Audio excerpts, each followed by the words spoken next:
Much aha, fam. Much aha. Much aha to the tribe. All praises to our Creator. All praises to our Framer and Shaper. Wow. Man, I hope the tribe's doing well. I hope you're doing good, fam. I hope you're magnetic. I hope you're charging up naturally. I hope you're rejoicing in the Lord. I hope you're building up with your fam, with your folks. I hope you're getting everything in order, because that's what it's about, baby. I hope your frequency is in order. No matter what you're going through, no matter what your hijack is, you know what I mean? No matter your jam up, no matter the static, I hope you A1, fam. Much aha to the tribe, much aha to the family, to all the copper color races, my original Aboriginal talk tongues, yeah, all across the plain. What's going on, fam? What's going on? I hope y'all doing well. I hope y'all doing well. We came to, get into a heavy, presentation as usual. So, we're gonna see how much we can get out of this, or, what we can get out of this. We've been doing, a lot of research, and we got so many topics to get into, fam, so we just gonna continue to push them out, all right? We just gonna keep dumping, all right? And much aha to my real ones, my brethren, my bros, what's going on, to the tribe. Much aha to the battle family. Much aha to the battle family. Much aha to everybody coming in and, offering, all your, lovely support. You know what I'm saying? The energy is magnetic, it's beautiful. It's strengthening, all right? It makes us stronger, it helps us build. I hope everybody's doing well, fam, We got some things to talk to y'all about. I just want to let y'all know, we got nothing but a hob for y'all, all right? And with that said, I just hope everybody's doing well. I hope you vibrating naturally. I hope you raising that frequency up. I hope you cleaning up your diet. I hope you getting back to your vegetables, your fruits, your plant-based proteins. It's very important, fam. It's very important for us to take this seriously. You know what I mean? We ain't got it like that. We ain't got it like that to just, ignore. Alright? We got to start doing this. We got to help ourselves get back to the natural. Alright? Because, it's gonna be a necessity come soon, alright? Especially as things get a little bit more warm, as they start to heat up. Because it's gonna get hot, fam. It's gonna get hot. Alright? That's why you gotta stay charged up. But you gotta be natural when you charged up, alright? So much aha. Much aha to the fam, alright? I just hope you're doing well. I hope you're charging up. Alright? Because it means something. Alright? You want to be able to naturally deal with this heat. Alright? You don't want to be like these other folks who can't bear it. You don't want to have to resort to going underground. Alright? And, as these things are, being revealed to us, fam, it's important, alright, for us to stay within order. It's important for us to stay within the law. It's important for us to remember Hawa. Alright? And to not get caught up in the science, not to get so wrapped up in the knowledge, not to be blinded by information, because it can happen. All right, it can happen. As you remember, you may come across some things, but knowledge has always led to intellectual pride. All right, and it's written in your scriptures that all knowledge of man is an abomination to the Most High. So seek wisdom, fam. As you surfing the wave with this knowledge, seek wisdom, all right? Because I'm going to tell you one thing, man. A lot of these people have a lot of knowledge, right? They have a lot of information. And they're going to tell you some things, right? And they'll tell you about this technology and that technology and this technology. And they'll even tell you about ancient Kemet, right?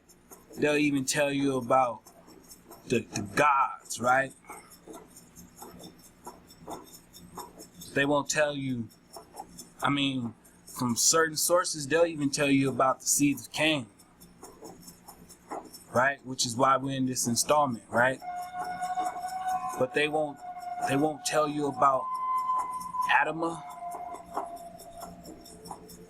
All these people choose a religion of Islam, Ishmael, right? But they won't tell you about Isaac. They won't tell you about Jacob, Hawakob.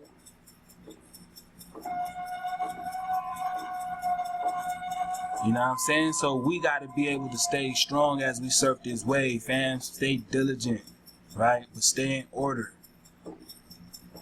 Stay in order. Alright, so with that being said, I'm pretty sure from the last installment, right, we ended it with the Capricorn. And I know it could have went over some heads, right?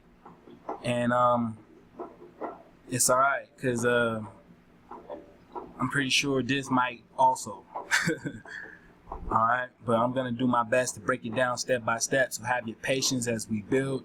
I'm going to try and get through this as simple and as proficient as possible.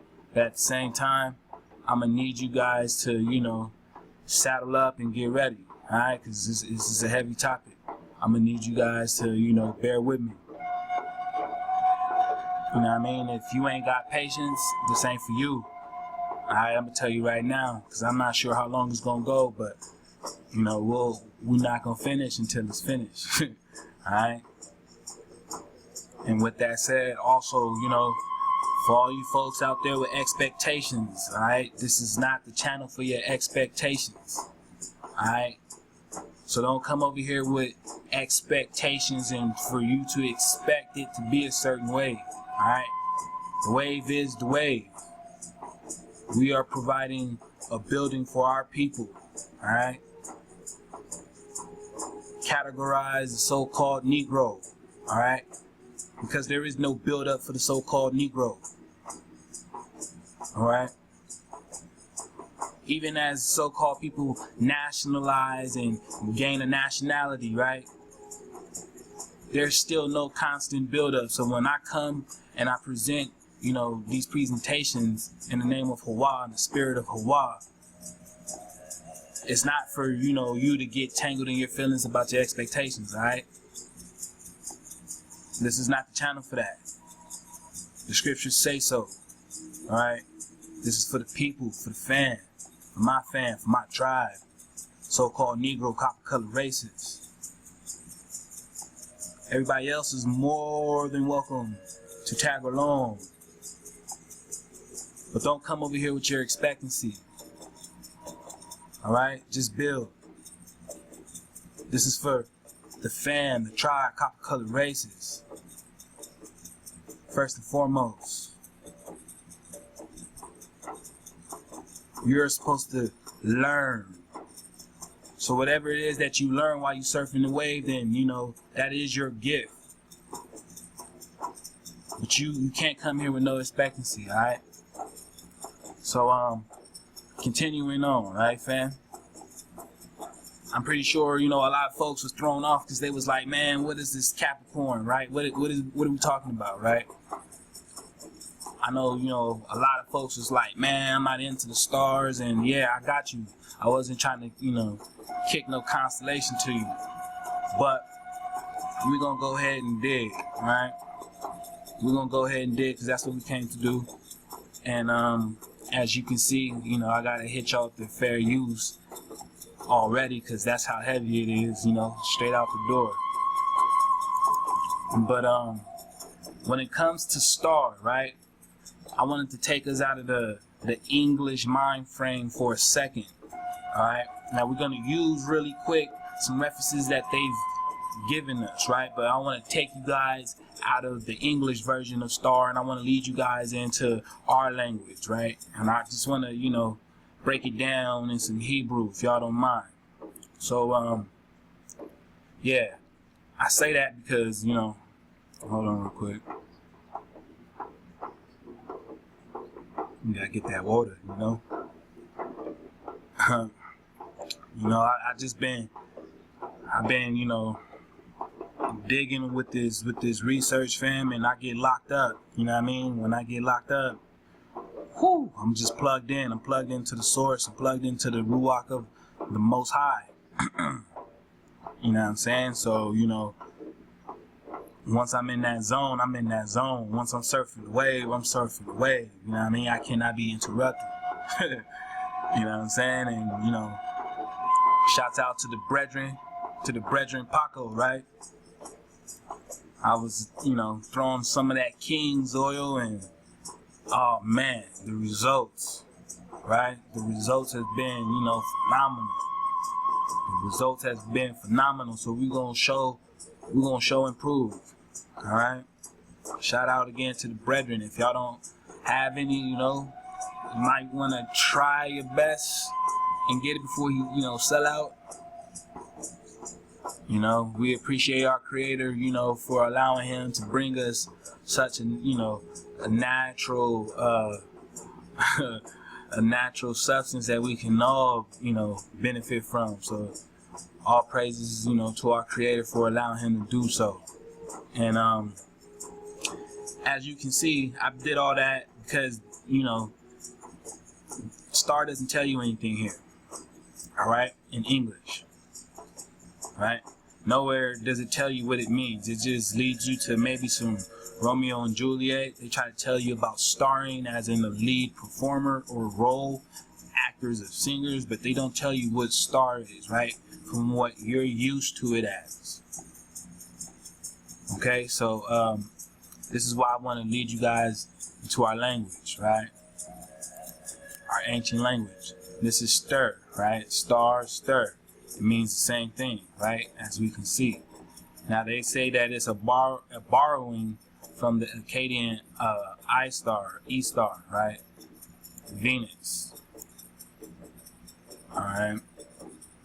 And then, you know, down here they have all of these. So I checked out, you know, most of these, and they just dealt with space and being outside, right? So-called space, being outside of the earth, and traveling in the sense like a star, you know. Watch, you'll see. Astro.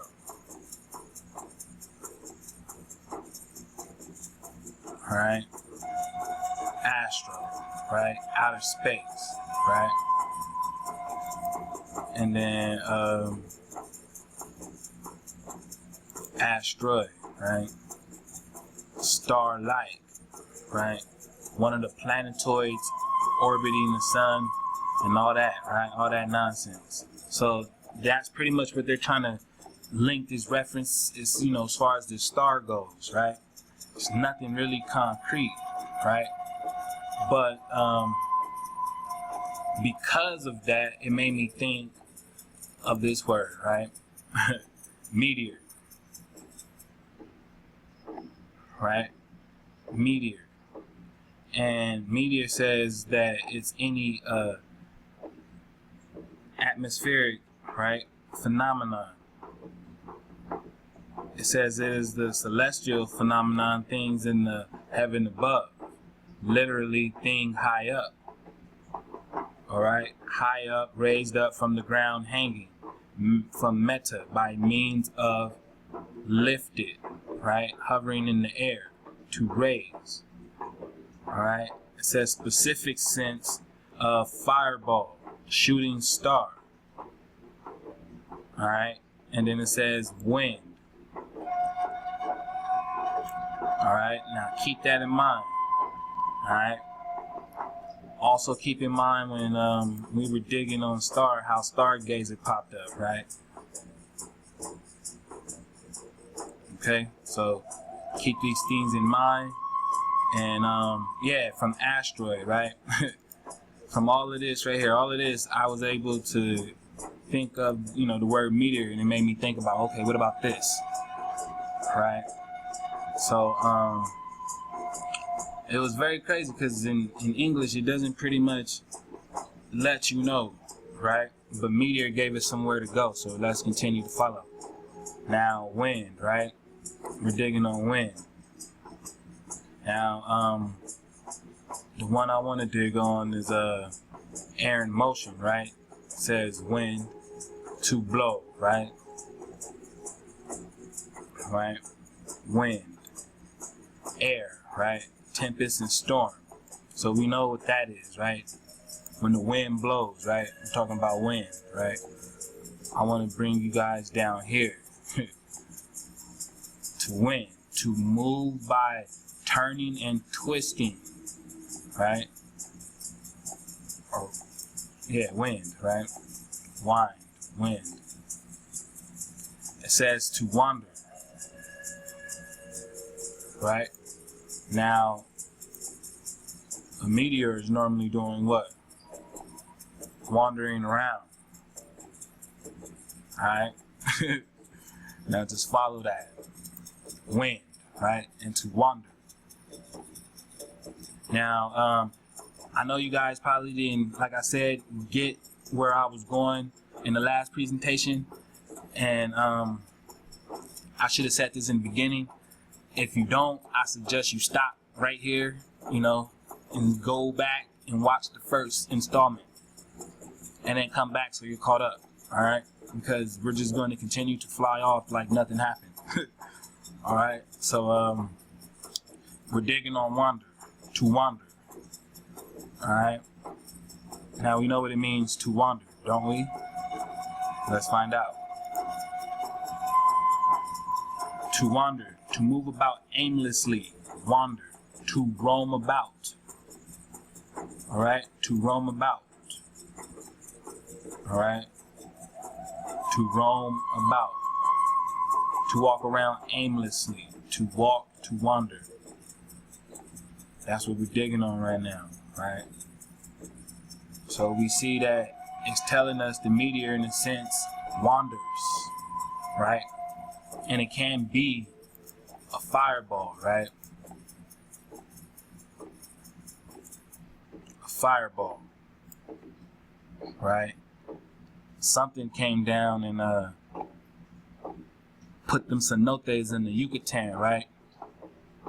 Something put those underwater caves in the bottom of the Yucatan, right? In the Gulf of Mexico.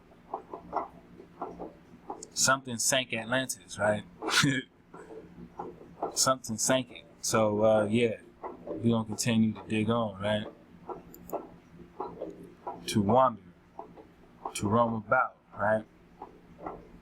Now I want to show you guys, you know, star from, you know, our language point of view, and we're gonna go ahead and dig on that. All right, so let's get to it. All right, so we're dealing with star, right? And coming across star in our language, I came across this word kokab, right? Kokab, right?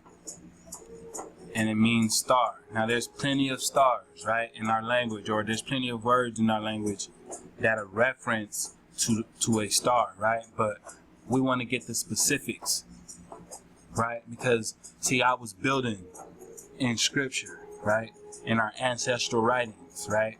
So I had to come correct in the ruach, in the spirit of such, Okay, so it had to line up. I can't just be choosing any translation.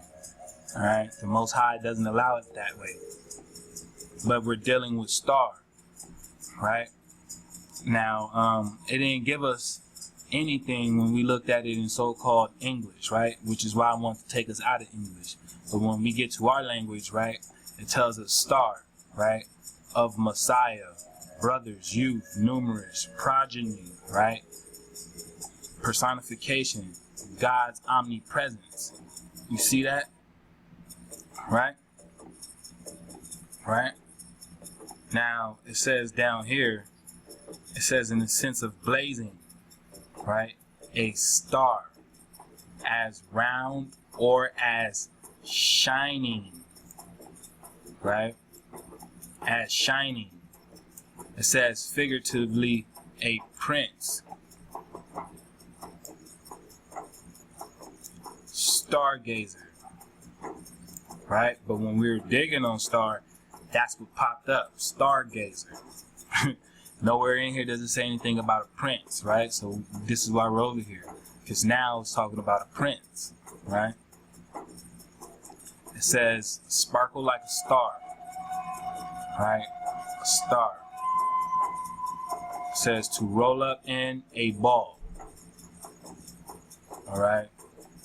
Then it says a globe, a ball, right? And then it says an illustrious prince. An illustrious prince. Prince. Right? Where else have we heard this term before, right? Prince. So, digging on this word, right? Kokab, right? Kokab, right? It led me to the root, right? To the root of it all, right? Shout out to the bro, right? Kabah, right? Kabah or Kawa. Says a primitive root, right? To burn or to scorch. To burn or to scorch, to brand, to be burned, to be scorched, to burn, right? It says a primitive root properly to prick or penetrate, hence to blister as smarting or eating into, burn, right? So that word star comes from that word burn or scorch, right? And this also can be used in reference to a prince, right? So-called stargazer, right? See how it says blazing, right? Blazing is usually, fire, right? Something that burns, shining, right? Shining, all right? To burn, to scorch. Okay, so that's what we got, right? Now, like I said, this is the one that stood out to me, the Ruach of the scripture, all right? And as I was digging on it, this is what I came across, right?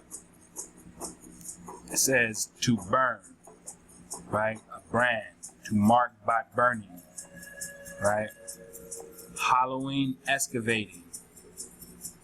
Hollowing, excavating, right? A window. To pierce, to prick, as a scorpion, right? Comes from that of burning in, right? To be burned, to be scorched with fire.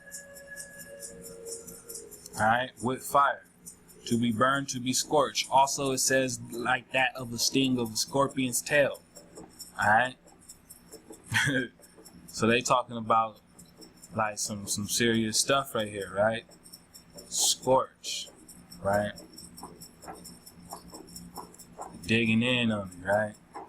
So star has to deal with burning and a prince, right? And a prince. So just keep that in mind, fam. We're gonna go ahead and keep on digging. We're gonna keep on pushing, right? We're gonna see what else we got. Okay. Now this is the word prince,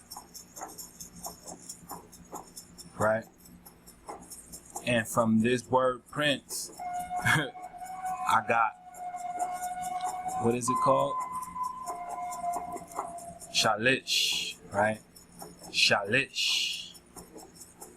And from this shalish, I got a lord, instrument of music, great measures, a captain, an excellent thing, a measure, a prince. One more time, right? Third part, a name of a measure, a musical instrument, maybe a 3-string triangular shape or 3-barred, perhaps a sistrum or triangle, shield carrier, adjutant, officer, captain, right? In this shalish, right? Shalish, right? In the shalosh, right? It also says what? That it's a triple, right? It's a triple. What does that mean? Uh-oh. It says it's the highest, right? A treble ephah, right? The ephah measure, right? The 3-string, right? The great Lord. You see this, right? You guys see this, right? This is what this word says. Prince, right? Also the instrument of music. Who else was a chieftain of music, right? Who was a prince, right? A chief in music who was a prince, right? A captain. A prince, right? Y'all see where I'm going. Shalom to the family, to the tribe, right? So it says triple.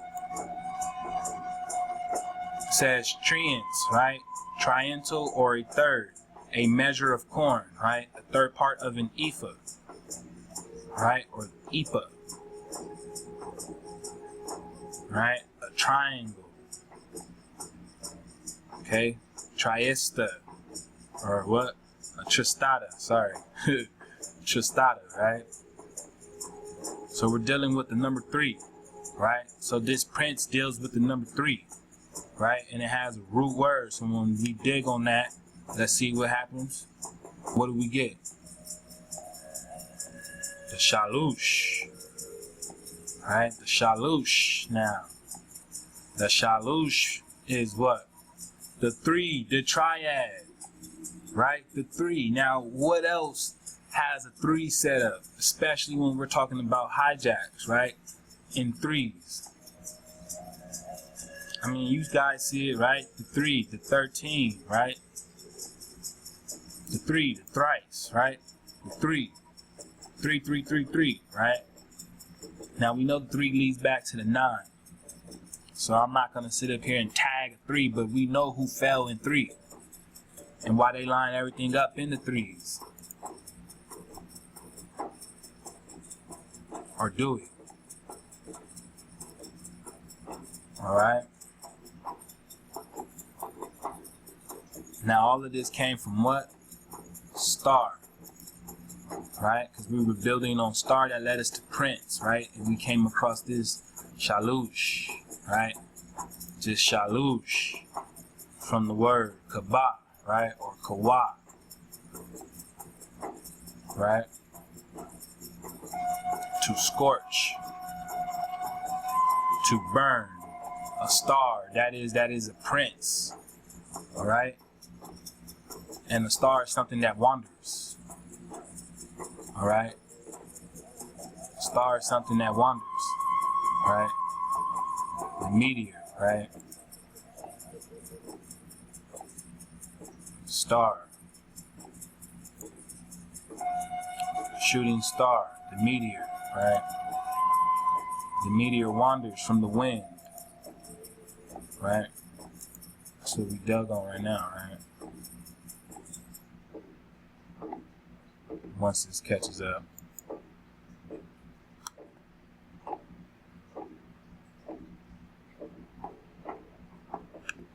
It's at the wind, right? When is to wonder. So we were digging on Prince and we were touching on star, right?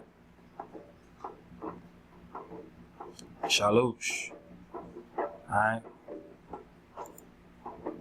So we're going to continue with this word star. Now, in English, we didn't get anything, right? But when we deal in our language, we know we don't use vowels, right? We wouldn't use vowels in our language. So when we remove this, right, that's how we would say star, right? It would be like that. But this is also another word in our language, right? See, if we remove the vowel, this becomes another word, right? Sort of like how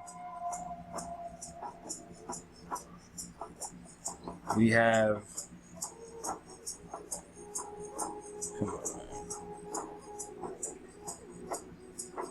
albino, right? And when you take out vowels, right? Oops. That's what you got, right? That's what you got, right? So with that being said, when we do it again, this is what we have, star. We take it out, and this is also another word in our language, right? And that other word in our language is also known as what? Seder. Which is why they hide it in a star. Okay? So let's dig on this in our language, right?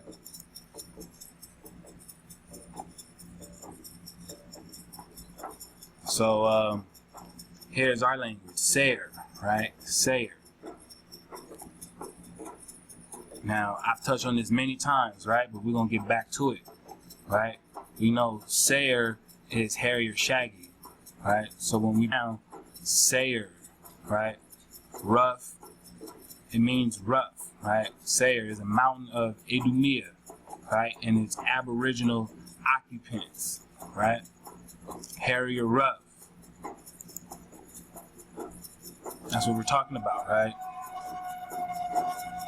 And it's formed like this word that they have right here, situated, right? Now, for all these folks talking about, you know, the so-called Bible that we refer to as the Tanakh, right? The Torah, right? All these people talking about it doesn't mention indigenous and aboriginal peoples, right? Constantly. Anyhow, the word Sayer, right? You see how it's spelled? Sater, star, right? Star. Remember how we just did that, right? If you take it away, STR, right? That's what we're looking at, Sater, right? Sayer, right? Sayer.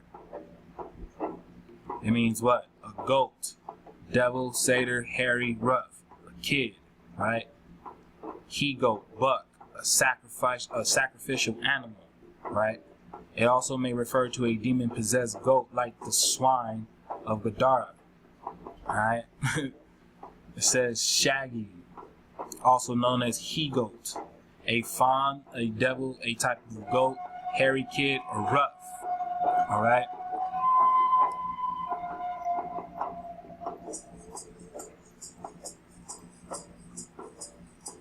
These hairy ones, right? Goats. Goats. Says the wood demons, right? And the satyrs. Resembling he-goats inhabiting deserts. Alright? Y'all saw that? Resembling he-goats inhabiting deserts. Deserts. Alright? Yeah. Because this is part 2. So if you don't know where we're going, I suggest you go get part 1. Alright?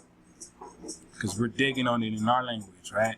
Sayer. Now, they don't want to say Satyr, right? They want to hit you with the star, right? Because they're disguising themselves, alright?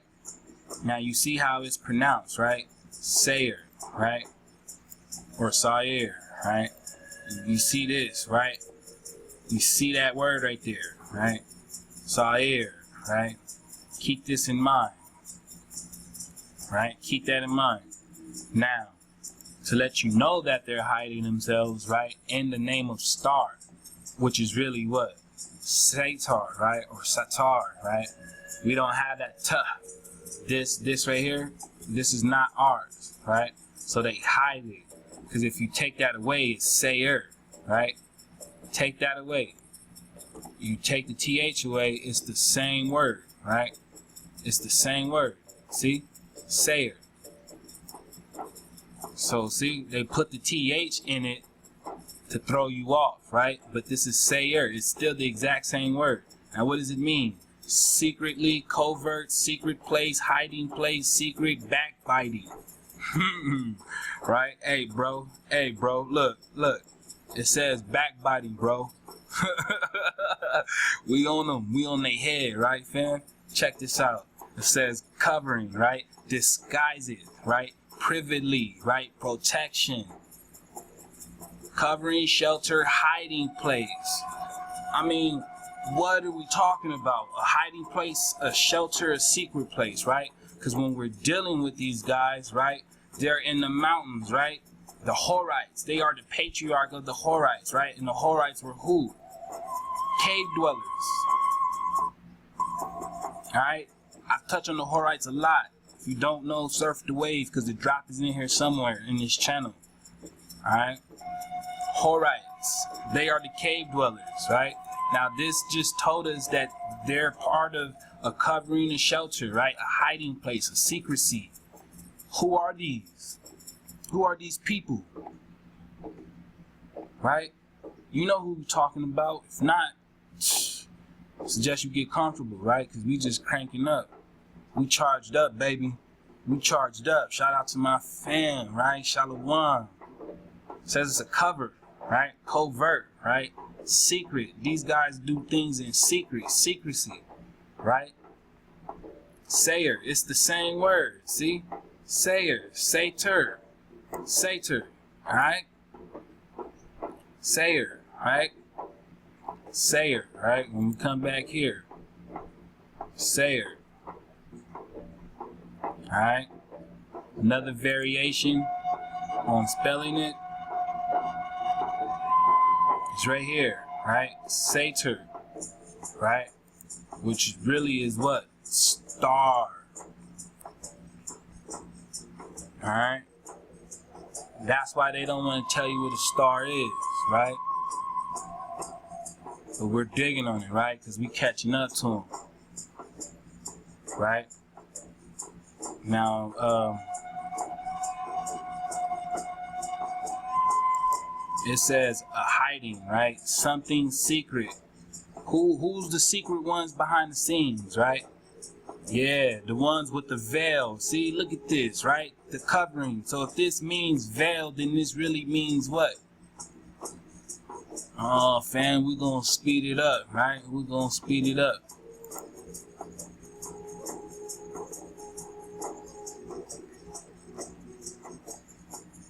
All right? Satar, right? We don't have no t, that thimble. We don't have that sound, right? We don't have that. So it means to hide, conceal, to hide, to be hidden, to be concealed, to hide carefully, to be hidden, carefully, be concealed, all right? You see it, you hear it, read it, all right? Pause it and read it.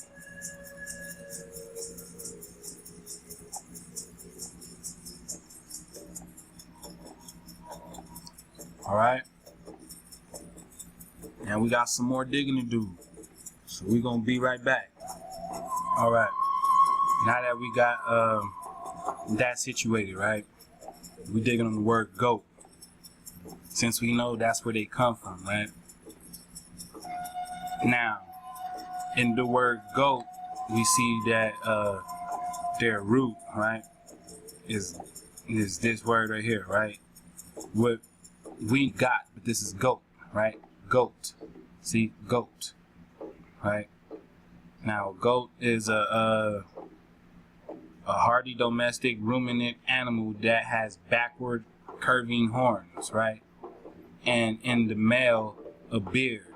It is kept for its milk and meat, and is noted for its lively and frisky behavior. Billy goat, nanny goat, kid, a herd of goats, person likened in particular. Person likened to a goat in particular, sorry. It is also a wild mammal, right? Related to this is the ibex, or whatever, and taur, right? It says the zodiacal sign, sorry, Capricorn, or the constellation Capricornus, right? It also says a lecherous man, a scapegoat. Right? Check out all that, right?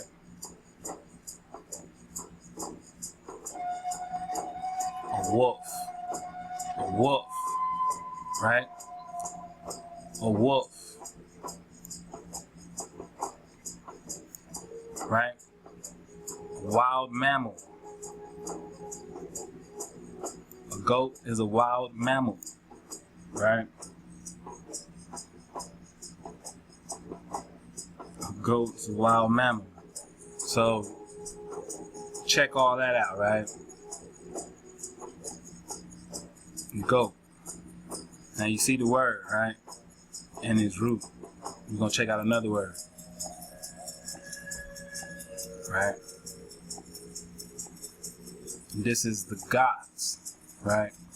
The gods. Now you see how they play a game. Let's not play their game with them, right? Let's just catch up and let's stay on target, right? We don't need this, right? We don't need that. So ignore that. Put your finger over that and just cover it up, all right? And pay attention to the top up here. And what do you have, right? Now what's the root in the word goat? Bang, right? Got you, right? Now that we got you, this is goat, right? You want to switch it up and say got, right? Like I said, but look at that right there. This is not got, or is it? Because if this is got, then so is this, right? But then if this is got, then this is goat. So this is actually the Got's animal, right? So this would make these the Got people, or goat people. You see where we're going?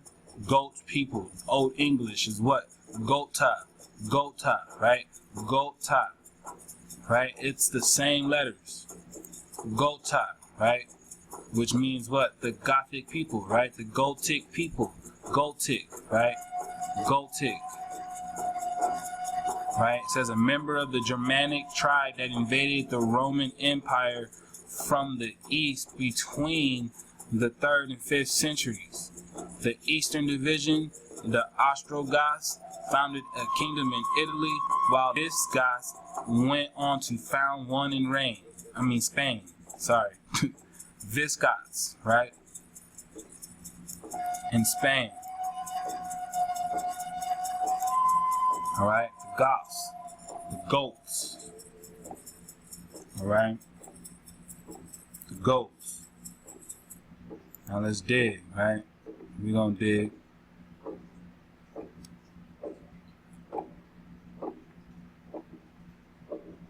We waiting for this to catch up. And the energy's on point, so I want to jam us up. Aside, we're gonna get it. You see how we got the glitches? Anyway, we got Goth, right? Or goat. See? It's the Gotha, right? Goat. Right? Now it says that these are Germanic people that lived in Eastern Europe. Alright? Goat. Gotos. Right? Gothic people. Gotar. It means the men, right? Goats, men, right? It says the second meaning is Dutch. Right? the Dutch. All right. Now it says that they were, this word, right? It was depicted of these people being rude or uncivilized or savage and a despoiler, right? They were barbarians and cruel. All right. The word that they use to describe them, right?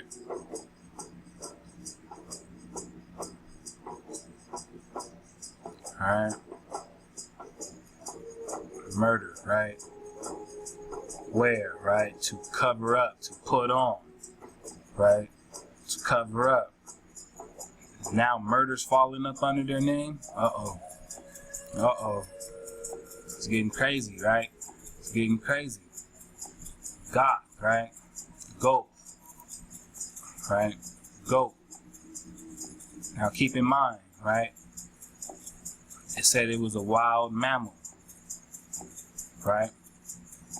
And it says these are people that invaded, right? The Roman Empire. They invaded the Roman Empire, right?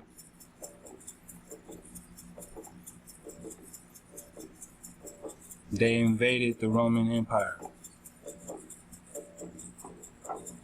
So, these invaders, right? These Gothic people, right? They went ahead and, you know, they just took what they felt like was theirs. Alright? They're very barbarous in nature. They're very wild. Alright? They're very wild. They are what people refer to as the Vandals, right? The Vandals, right? So yeah, we're gonna go ahead and continue to dig, right? Here we have the, wait for it to pop up. It got me right now. All right, here we go. Here we have the wild man, right? The wild man of the woods, right? It says it is a mythical figure that appears in the artwork and literature of medieval Europe, comparable to the what? The star or the satyr or faun type in classical mythology, and to Sylvanus, right? And that stem right there, right?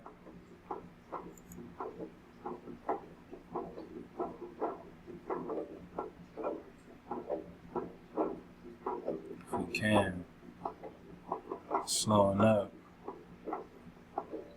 Sorry, we're gonna give it a jump start in a few.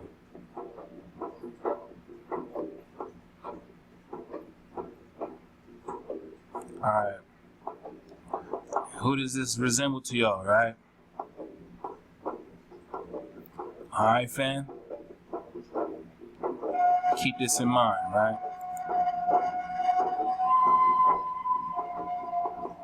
So yeah, we're talking about wildness, right? Now, over here in goat, right? It said wild mammal, right? It also said what? Likened, a person likened to a goat, in particular, a lecherous man, right? And it gave us examples. He even gave us wolf, right? So let's dig on it, right? It says it means wood, forest, right? To be, right? To be alive. It also means an abandoned person, right? An abandoned person. Alright? And all these different images of this so-called wild man, right? So-called forest man. Okay, his origins, right? He starts to pop out in Sumerian and Mesopotamian, right? They also said that Nebuchadnezzar was referred to as a wild man at some point. Alright? So this is what we're dealing with. So-called wild man, right? Or the goat man. Because they resembled what? Oh, check this out. Where did I just see it? I think I saw it. It says wild man, right?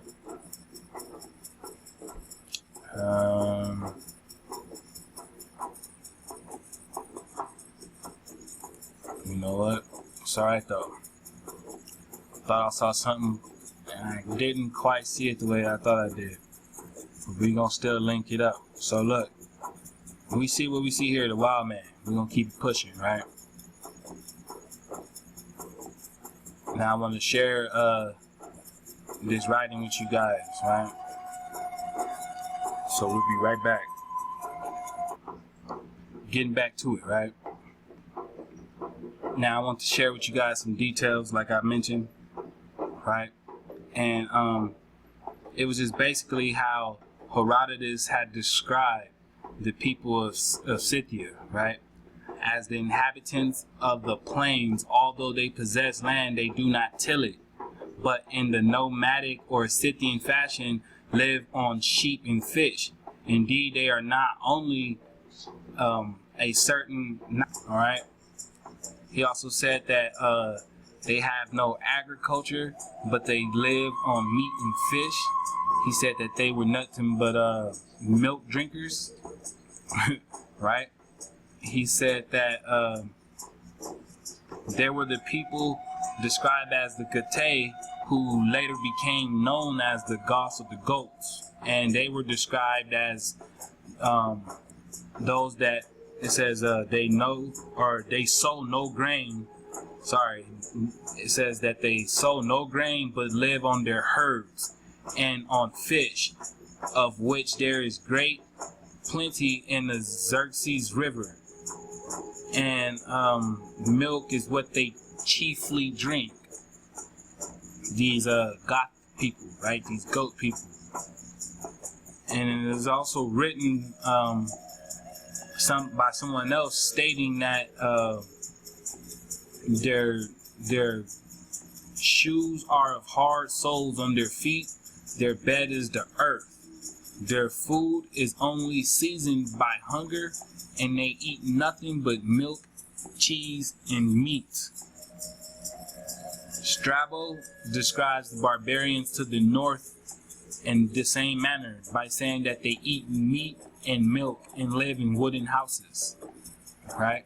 And Julius Caesar describes the three tribes in the Gallic Wars in the same manner by saying that they do not live on much corn, but subsist in the most part on milk and flesh, and are engaged in hunting.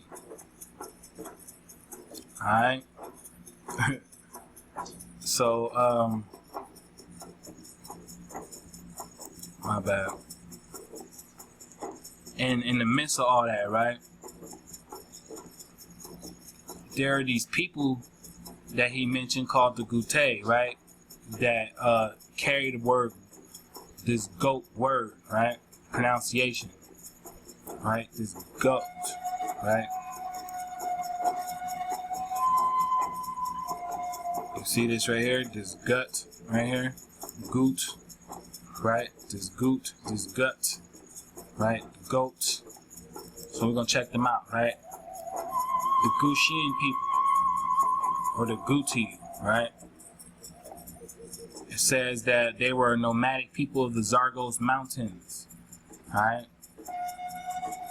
They were people of the Zagros Mountains, alright? And they were let's see what we can get on them, right?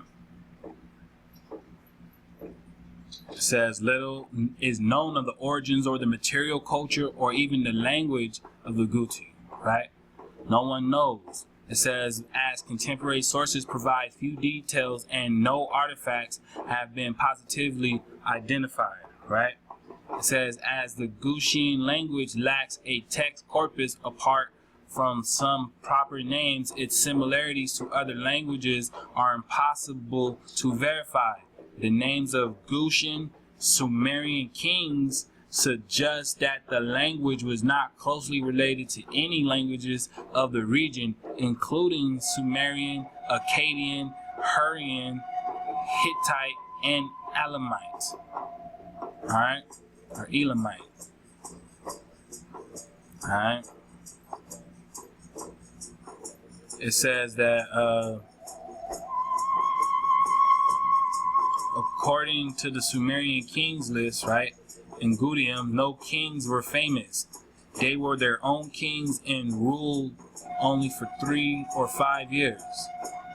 It says this may indicate that the Gutian kingship was rotated between tribes and clans, or within the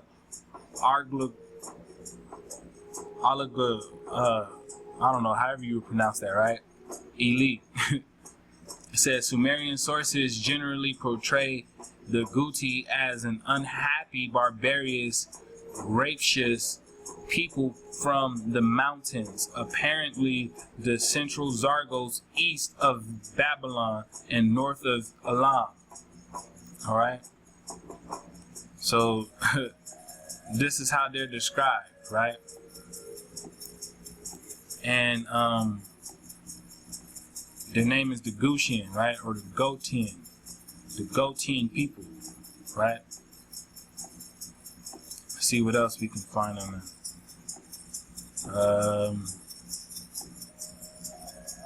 Let's see. It says their physical appearance, right? Assyriologist says the Gutians were pale in complexion and blonde, right?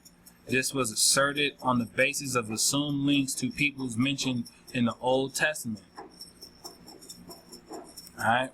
So they're trying to say that they were light-colored people, right? It says that, I don't know if they had slaves or if they were slaves, right?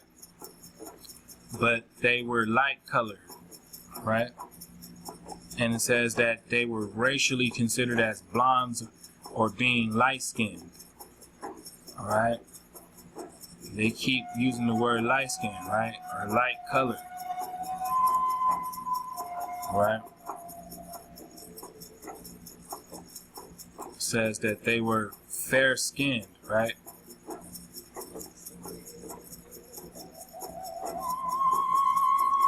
So yeah, you have these people that were chilling in the Zargos mountain, right? And you have this word right here, the koa, right? Which means male camel in Hebrew, right? Male camel. From this Babylonian text, it refers to the Guti as having human face, dog's cunning, and monkey's build. I mean, what does it sound like we're getting to, right? What does it sound like we're getting to? The Guti is having a human face with a dog's cunning and monkey's build, right? But we're going to continue because that's not where we stop, right? Let's get it. All right. So here we have the word koza, right? Koza. Koza is a Polish word for goat, right? Which is still in their same region, right? Their same area. Now, if we go back, it said that koa, right? Koa, no Z, meant male camel, right? No Z, koa, right? But when we come here, it's koza, right? Koza. So I just think that that's interesting, right? Especially since we know that the zigzag is some bullshit, right? But anyway, it's koza, right? And it still means goat. It says it's a bagpipe, right? It's an instrument. So a goat or a koza is a generic term for one of 5 basic types of bagpipes used in Polish folk music. Alright? Goat, koza. Alright? And it's dead, right? Koza. Right? You hit images.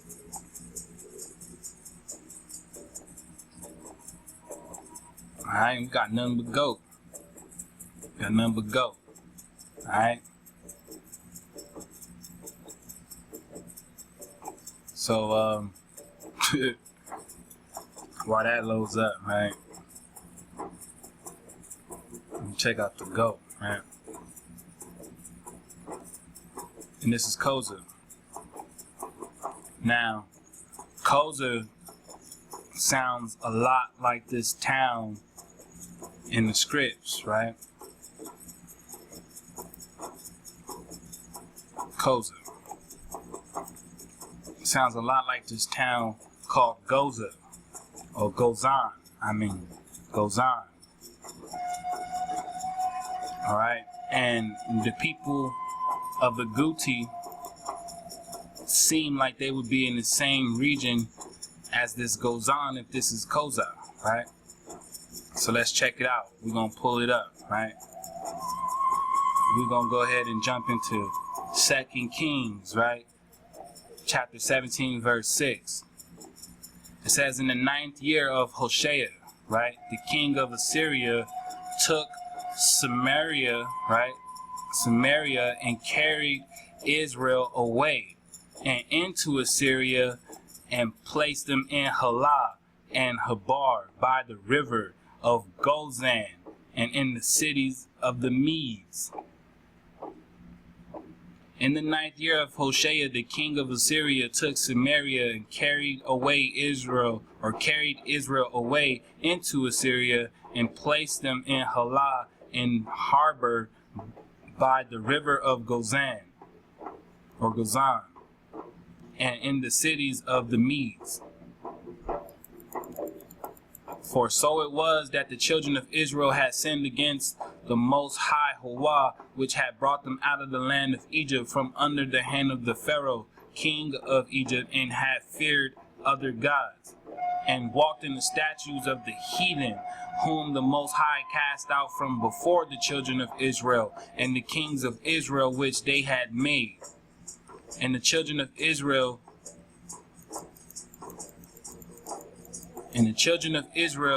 did secretly those things that were not right against the Most High Yahweh, and they built them high places in all their cities, from the tower of the watchman to the fenced city.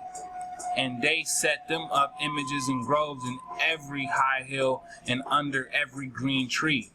And there they burnt incense in all the high places, and as did the heathen whom the Most High carried away before them, and wrought wicked things to provoke the Most High to anger. Alright? So you guys brought the Most High into anger, right? We brought the Most High into anger, right? With this false worshiping, right? That led to our fall, right?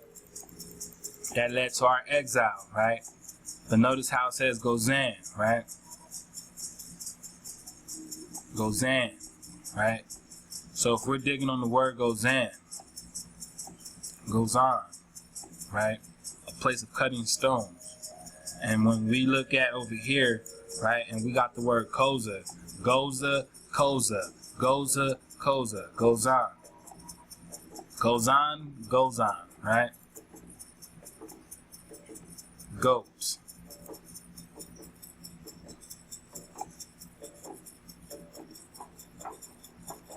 Alright? So, as we read, right, fam?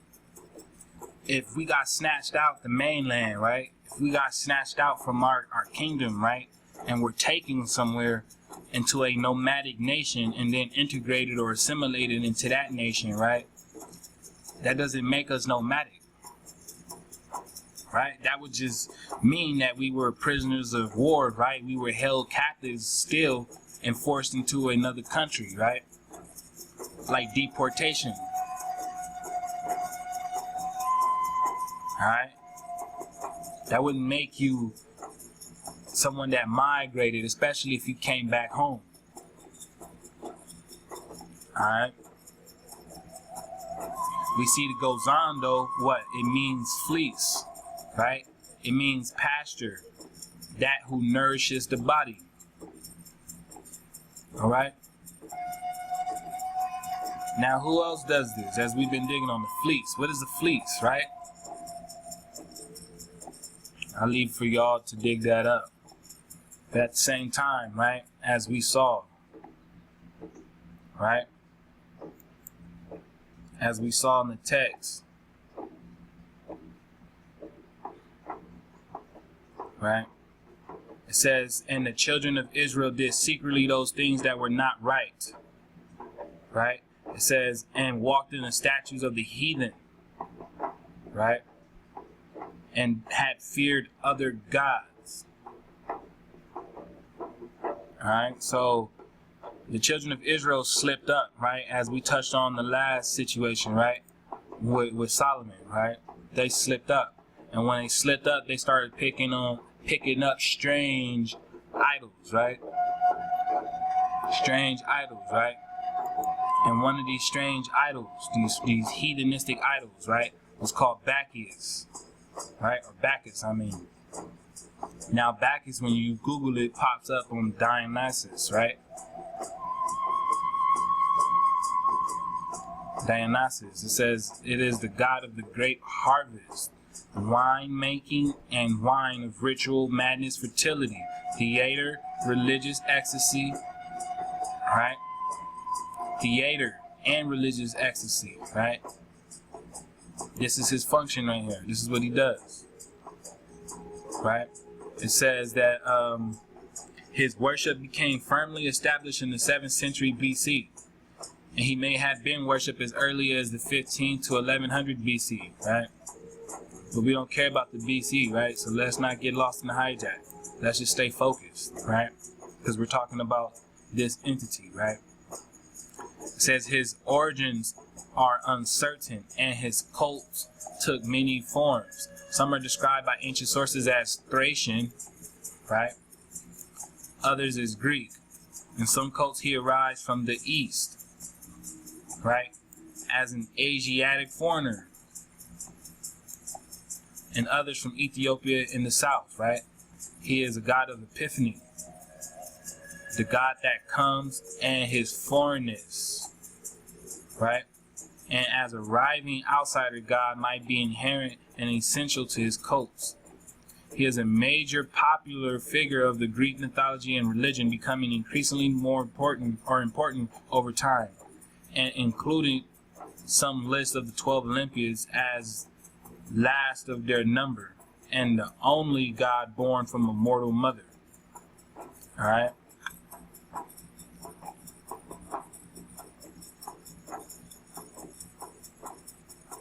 It says that in his normal images, right, they show a mature man bearded and robed, right? He holds a fennel staff, right, with a pine cone known as a theris, right? A pine cone. Right? Later images show him beardless, right? Sensuous and naked, half naked, right? A mannish, womanish, right? A man womanish, right? That's how they do him now, right? But he used to look like a mature male bearded, right? And robed. He also had this going, right? Now they say that his procession, right, his daises, right, is made up of wild female flowers and bearded satyrs with erect penises. Alright, and some are armed with the tharsis, and some dance or play music. Alright? So this is what we're talking about, right? Them satyrs, right? We're still talking about those stars, right? Those satyrs, right? It says he is also known as Bacchus. Alright? So the Most High said, what? You started doing after the heathen, right? And walked in the statutes of the heathen, whom the Most High cast out from before the children of Israel and the kings of Israel which they had made. Right? It says you have feared other gods, right? So we're digging back on this and we're seeing Bacchus right here, right? Now Bacchus is the same as Dionysus, right? And they're saying that what? Dionysus was in the form of a goat, right? A satyr. Let's see, can we get anything else out of this? Right? It says that he is the first of the twice born, right? The twice born. Y'all might want to look into that, right? I'm not gonna touch on it right now. But dig on this, right? We're back right here with this term, right? The Zargrus. Now when we were digging on these folk, they were where? In the Zargus Mountains. Y'all see how we just connected that? Right? So this is the same folks, right? These wild men, these goat men. And if this entity was also known as a goat back in his time, right?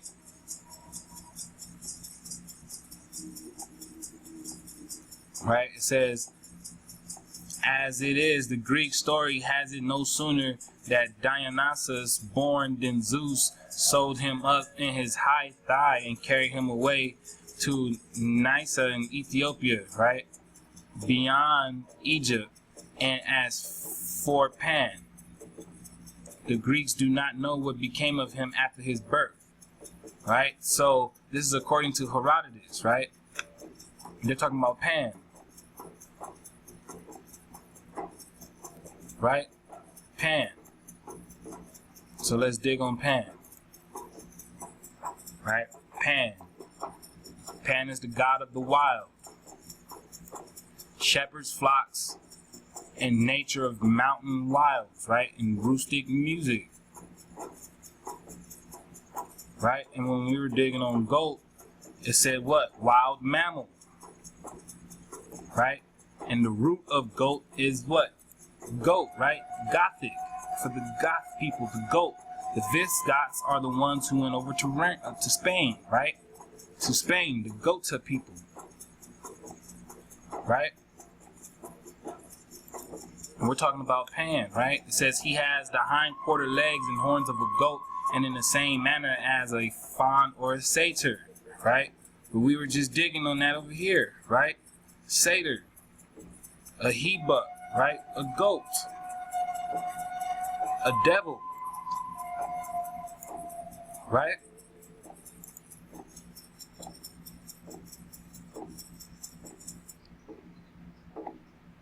I mean, this is what we're talking about, right? These goat men, right? It says the word panic is a tribute to the god Pan, right? All right. It says many scholars believe that he was an important pastoral deity. All right. His name meant pasture, right? Or companion. So this is Pan, right? It says these are often referred to as the cave of Pan. So it says he was known for being in caves, right? Just as we were dealing with over here. This is what our scriptures say, right? Our scripture tells us that these dudes was chilling in caves, right? In the land of Edom. The Horites. And the Horites are cave dwellers, right? If you look that up, right? So this lines up to what we're digging on, right? Now check it out, right? This is him with the beard and such, right?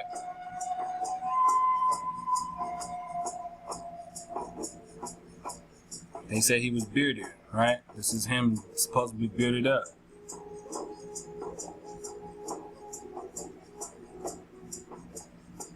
All right.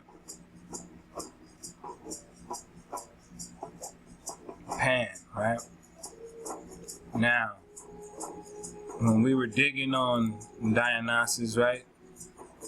It mentioned something about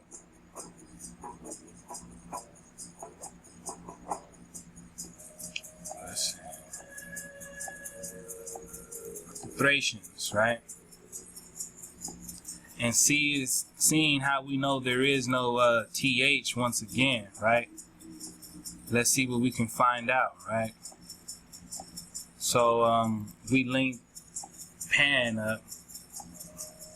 You know what? Before we do that, we'll be right back. All right, here we have the Thracians, right? Now it says the Thracians were Indo-European people, part of or related to the Thracians. It says the Dacians were the ancient inhabitants of Dacia, right?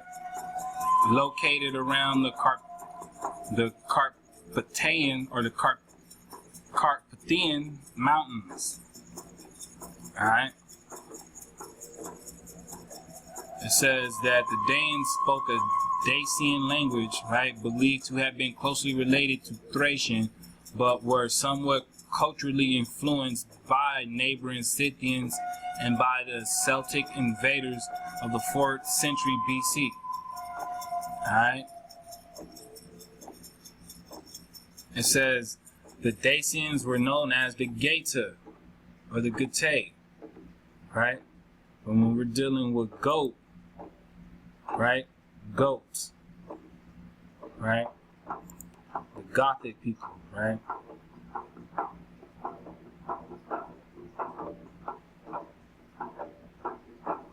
Alright, Gotha. Alright, so they're gonna play around with the lettering, right? But it's still the same word. Alright? So it says that they were also known as the Geta or the Gotha, right? And we see here, right, that the original name was the Doi. Alright, so let's dig on these folk. These Dacians, the Daki, right? Dacians. Alright, the Dacians themselves used that name, and the Romans so called them, right? While the Greeks called them Getae. Opinions on of the origins of the name are divided, right? Hold on, fam.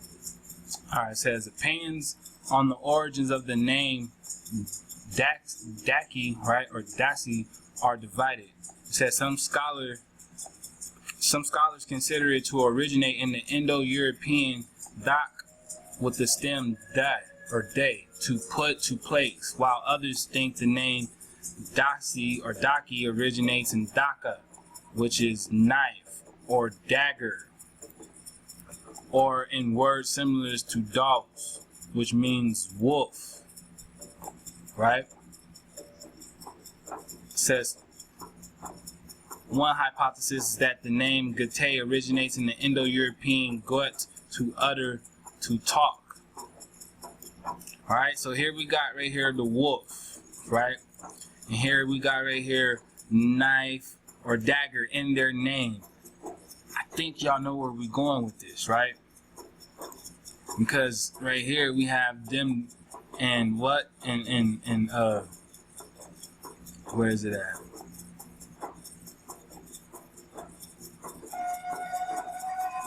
According to the Babylonians, right? They had human face, dogs cunning, and monkeys built, right? Here it says that the name could possibly mean knife or dagger, right? Or wolf.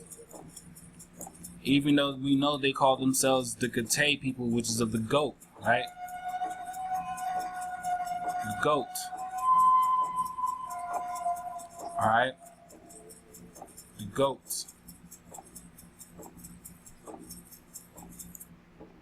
Now, goats also meant what? Wolf. Right? And right back at it, right? Bam.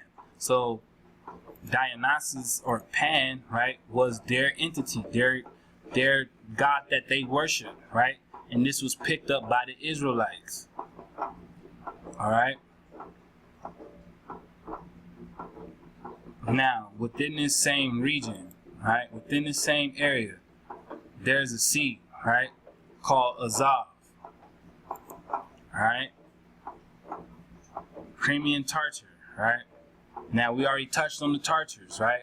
So, I mean, everything is linking up right now, right, fam? And, you know, from this sea, right? Azov, right? As we saw, right? I got to this city.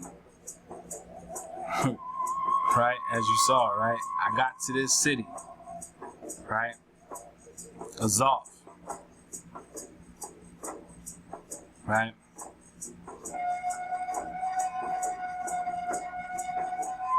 It says that the mouth of the Don River has always been an important commercial center, and at the start of the 3rd century BCE, the Greeks from the Bosporan kingdom had founded a colony here, which they called Tanais, right?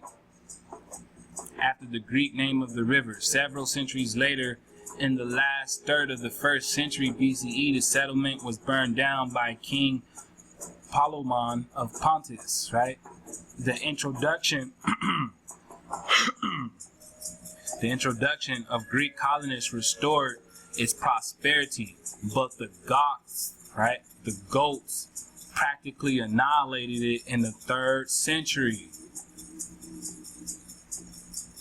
In the 3rd century, all right? Now keep this in mind. It said in the 3rd century, and we learned about the threes, right?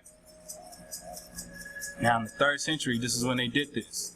It says the ancient Tana is now occupied by the Cathor, right? And then basically we ended up seeing that the Khazars gave it up, right? Or took over. Sorry, they took over. And as of the 10th century, the Khazars started, you know, to disintegrate. And the Slavics took over. Alright? So here we got it, right?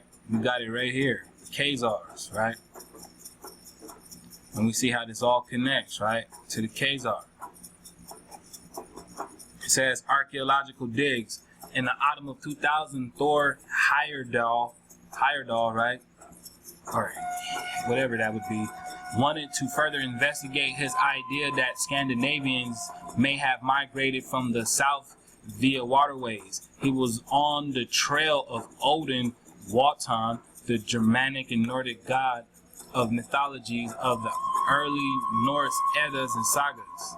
According to Snorri Sturluson, the Icelandic author of an Edda and at least one saga, who wrote in the 13th century, Odin was supposed to have migrated from the region of the Caucasus, or the area just east of the Black Sea, near the turn of the 1st century CE. Heyerdahl was particularly interested in Snorri's reference to the land of the Asir people.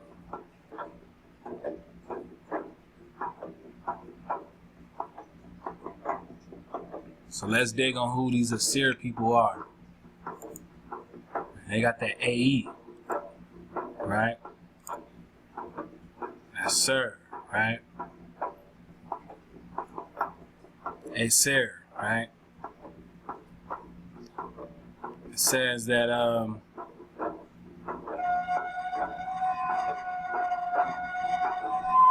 let's see, what are we talking about, right? Azir is the plural of Os, or Oz, which is what? God, right? The Gothic reports them as half-gods, right? Or all of those that stem from the life force.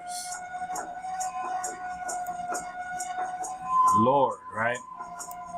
Godhood, right? Life force, and so on, right? So these are the little gods. I mean, check this out, right? Right? So this is what I'm talking about, right, fam? I mean, check this out.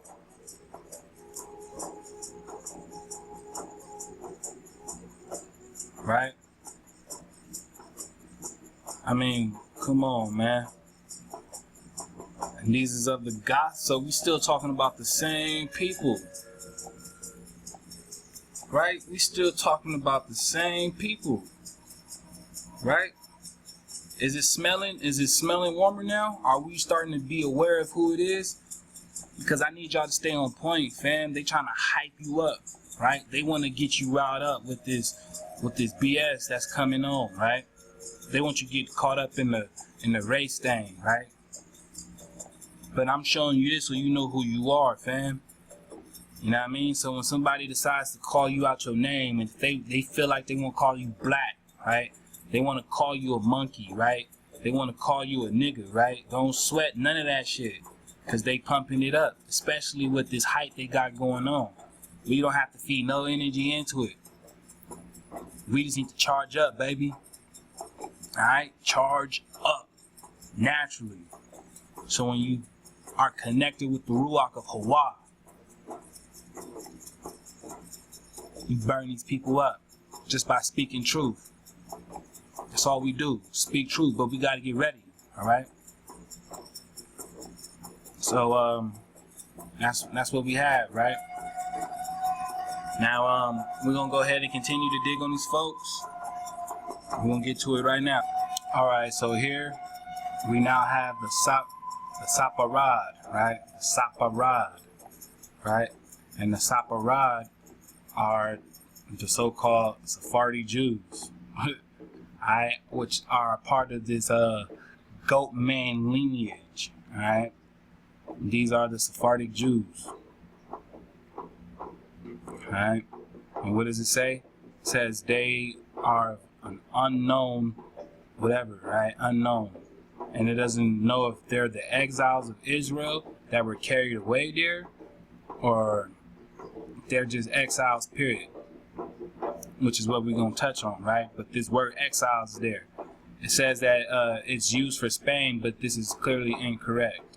Right? But I don't see how, if these people are calling themselves Sephardic Jews and they come from Spain, you know. I know why they would be running though, and it's because we found out that these Visigoths, right? They're the ones that went to Spain. So tying this back to what we're dealing with, right? They were separated, right? It says it's a place where the Israelites were exiled. The site is unknown. But we know this ain't them. This is you, fam. Right? You got snatched away. And you got snatched away by these guys. These Visigoths. Who are acting like you, right? They put on. They wear you. Right? This is what they do. Right?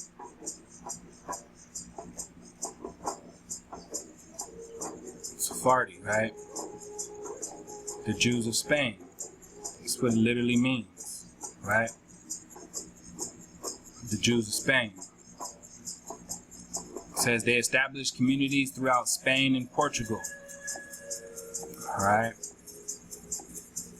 Just so y'all know, it says that the Sephardi name means Spanish or Hispanic. So for all you people out there holding on to Spanish ties and you claiming you're Hispanic and all this shit, like, you know what I'm saying? Y'all caught up in some shit y'all don't even understand. Alright?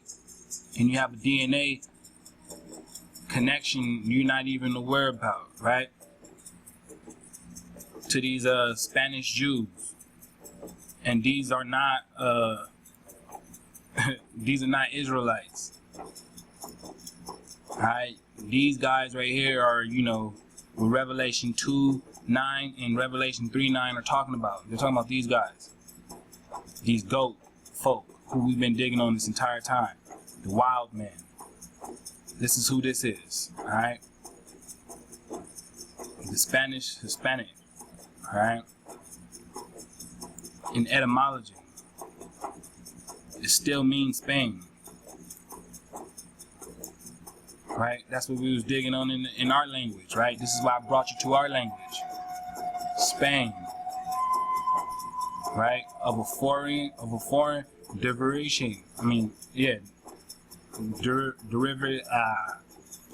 derivation. Sorry. They can't tell you where it originated from, right? Because it derived from somewhere else. Alright? Now, this is the book of Abraham, right? It's super hijacked, right? So I just want to show you all part down here, and we're gonna get out of here, right? This is chapter 1, right? In the book of Abraham, chapter 1. And we're gonna come down here to 21, right? And we're gonna read to 24.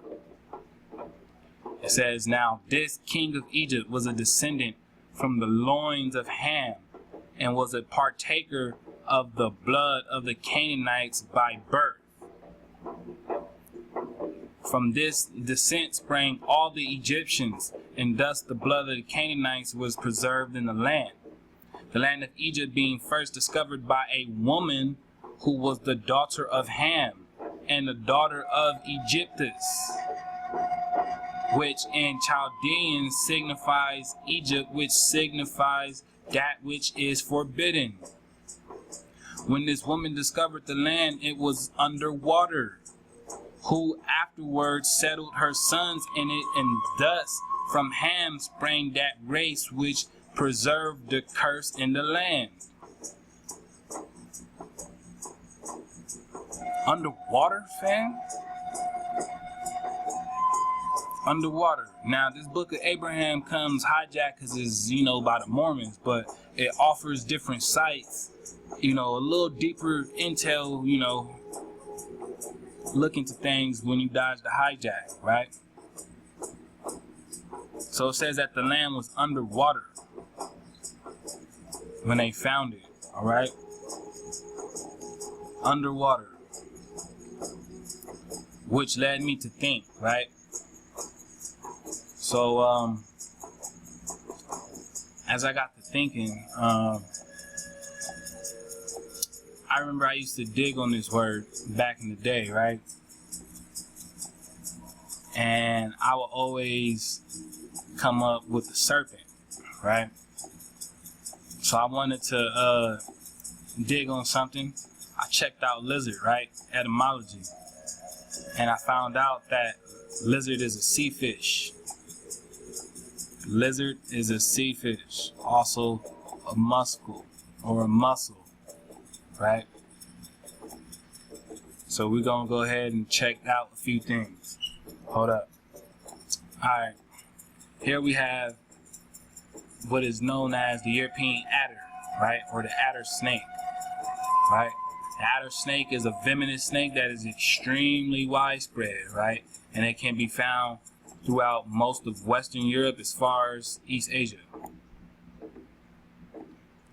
All right.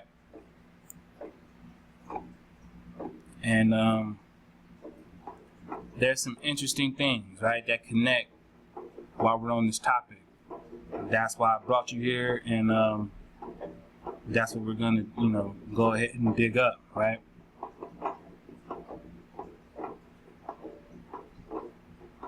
Now, just want to keep in mind, right? Let you guys read, so you know what we're dealing with, right? So, as it said that it's most widespread throughout Western Europe and as far as East Asia. All right. Now, when we're dealing with the haplogroup of these Gothic goat people, right? They tend to fall under a certain haplogroup, right? And, as we see, it says this is R1b, right?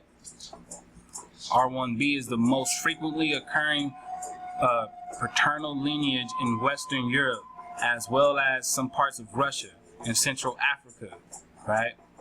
The clade is also present at lower frequencies throughout Eastern Europe, Western Asia, and as well as parts of North Africa and Central Asia. It says R1b also reaches high frequencies in the Americas and Australia, due largely to immigration from Western Europe. Alright?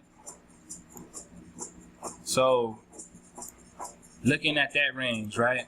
And then you looking at what we just read about the adder. Now, the thing about this blood type is that it's Rh negative. Okay? This blood type right here is Rh negative. And if you know about that blood type, you know that blood type is unnatural. It's made and developed completely separate from out of nature. I mean, even with the word itself, right? The word of these this Spain, these Spaniard goat people, right, meant separated, right? So they were made completely separated outside of nature, right? And is heavily mutated, heavily, right? So they're doing a lot of time, spending a lot of money rewriting and switching things around. They're rearranging a lot of details, all right? Some time ago, it used to be that they popped up all in this region, right? They popped up everywhere. Now they're hiding, all right? They're hiding who they are because they don't want us to dig on what we're digging on right now, all right? Their genetics, right? When we're dealing with the Y DNA, right, and all that, blah, blah, blah, we can see that it's already mutated, right? So it's mutated. That shit is not natural. We know what that is, right? We're going to go ahead and dig, though. All right? It says that they belong to the R1A, right?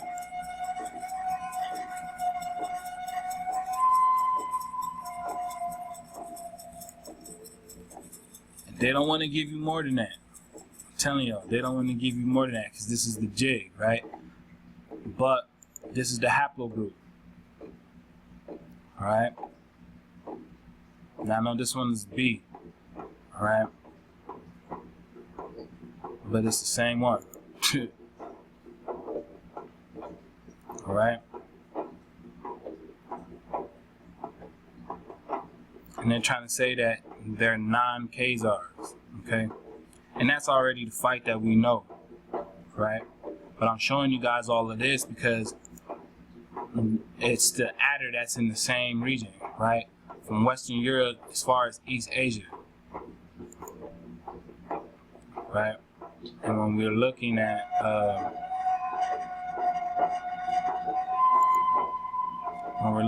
them, right? Where is it at? I think.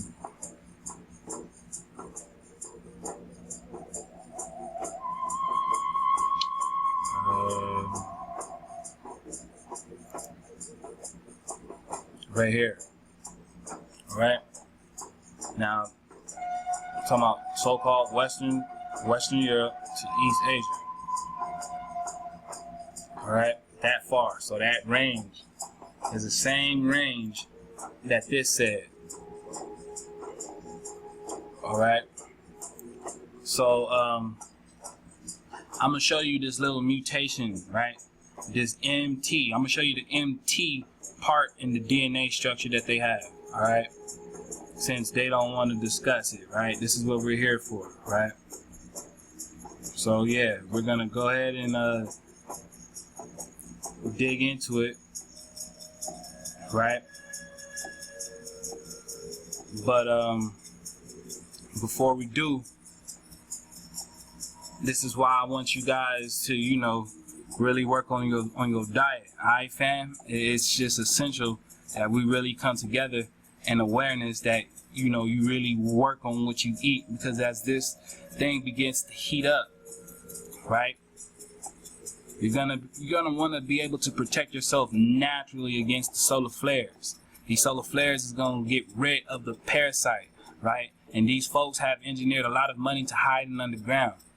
Now we know that's not gonna really work for them, but for those who want to remain on top of the surface, right, you gotta have your melanin on point. Because the sun is coming to burn everybody up, fam. And it don't care what color you are. It don't care if you're super light. It don't care if you're super dark. If your alkaline is not on point, you are burning up. You are going to burn up. Alright? Because it's about the genetics, right? It's the genetics. And you got some genetics that can't stand the sun. They can't take that heat, that charge. That's why I'm charging you up. Alright?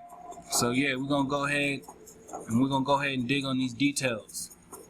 Now, these folks with the Rh negative blood strand, right? They have certain characteristics, right? Like this quadra equina. Right? This quadra equina is Latin for horse tail. Oh, y'all thought we was playing? Right? I'm talking medical terms now, right? It says you may need fast treatment to prevent lasting damage leading to incontinence and possibly permanent paralysis of the legs. CES affects a bundle of nerve roots called quadra equina. These nerves are located at the lower end of the spinal cord in the lumbosacral spine. Alright, let's get some images. Alright. These folks with the Rh negative DNA have a part on their spine, right, where it wants to branch off and form into what would have been a tail.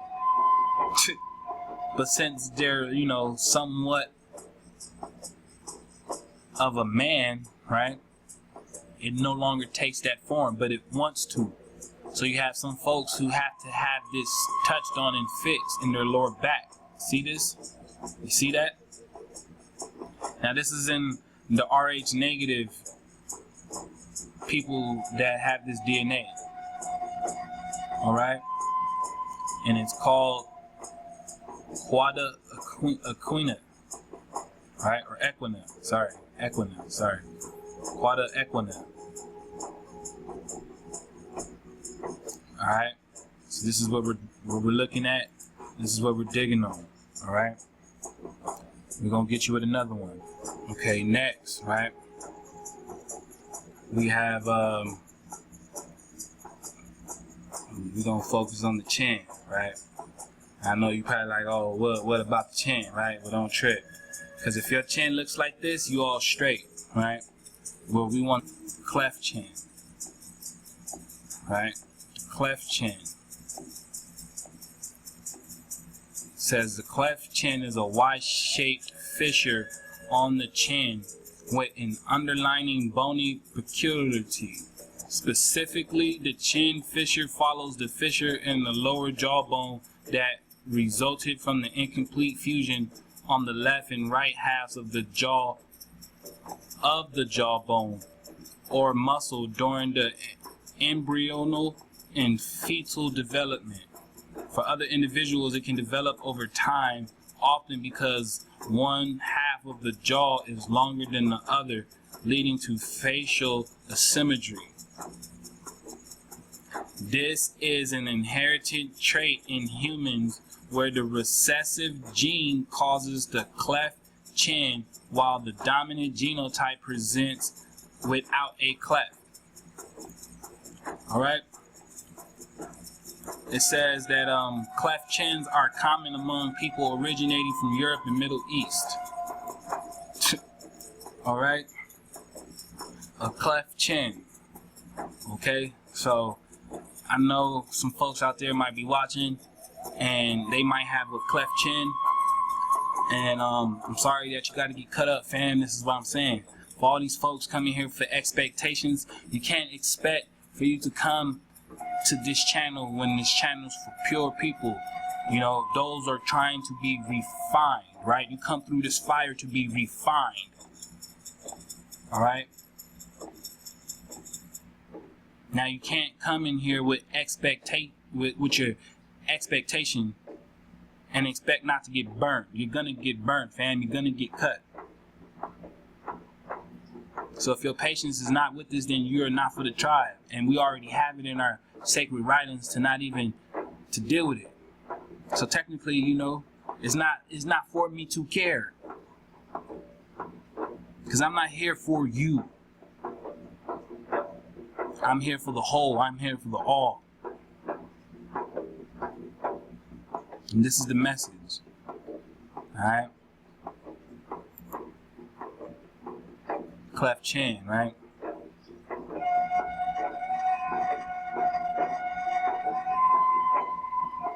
Cleft chins, right? Yeah, y'all love these people. I know y'all love these people. Sit up here and watch them all day, right? Y'all love these people. Right? Show you something. This is called a mental groove, right? It says most snakes have a longitudinal groove on the underside of the head between large paired chin shields and smaller gular scales. This is referred to as mental groove. Mental groove. Mental groove. See the Y shape? Right? You see the Y shapes in the chin?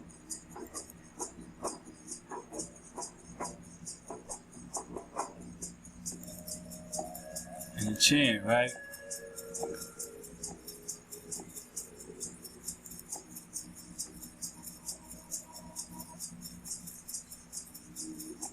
Right? Let's go though.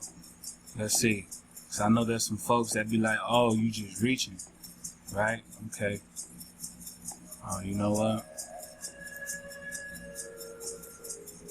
Mental groove, right? Let's see, new tab.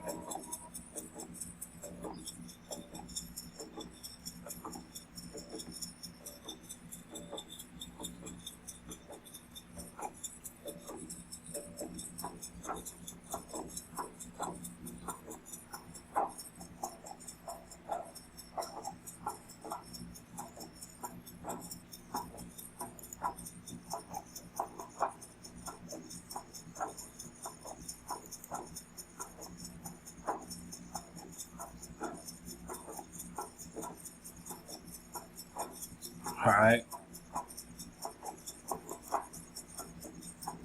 Cleft chin. Alright.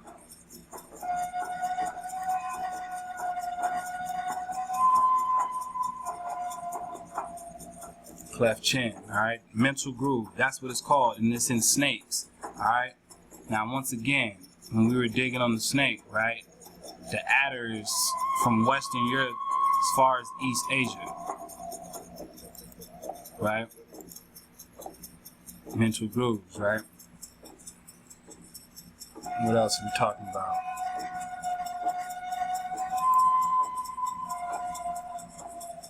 Now, I know we want to attach the snake to us, right?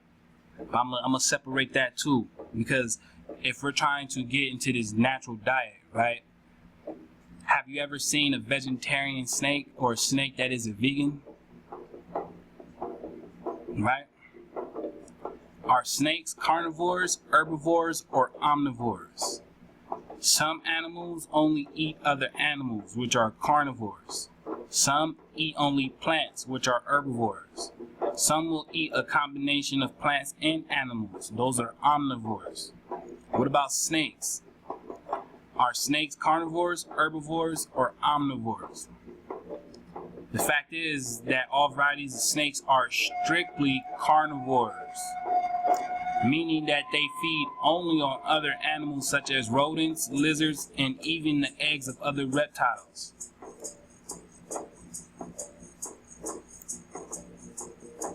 Alright? So I don't know if considering yourself to be a snake is necessarily the thing. Alright? And we're gonna, touch more so on why. Right? And I'm going to separate that, but this is just for y'all to dig on, right? A snake can't be a vegetarian, right? Not even if it wanted to, not if it had a change of heart, right?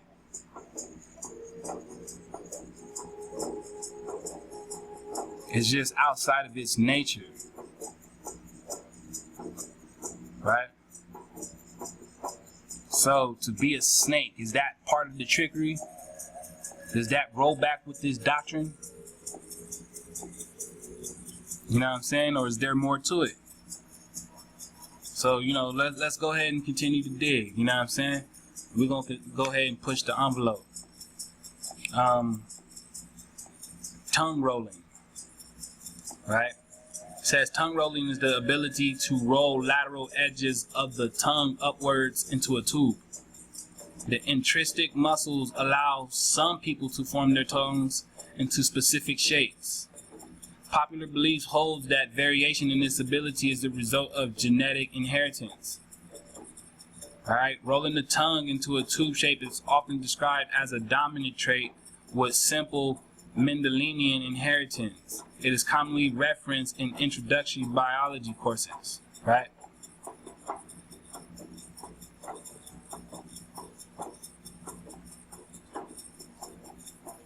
And then here we have this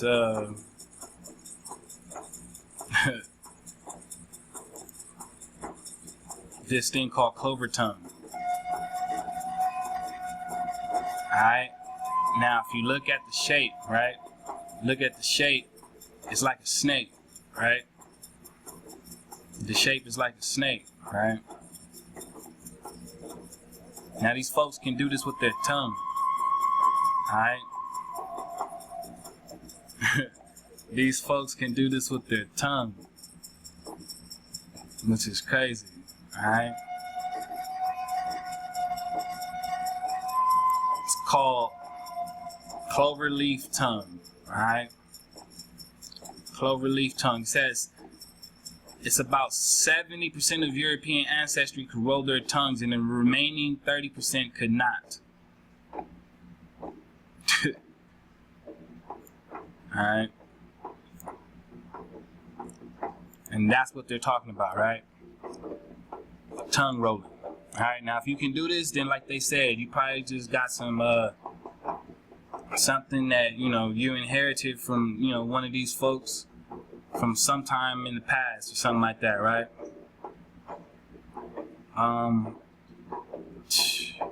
We're gonna go ahead and continue on, right? This is called the Morton's toe, right? The Morton's toe is also called the Greek foot, or the Viking's toe, or the shepherd's toe. Alright? Shepherd's toe, right? And it's just with the middle toe being longer than, all the rest of them. Alright?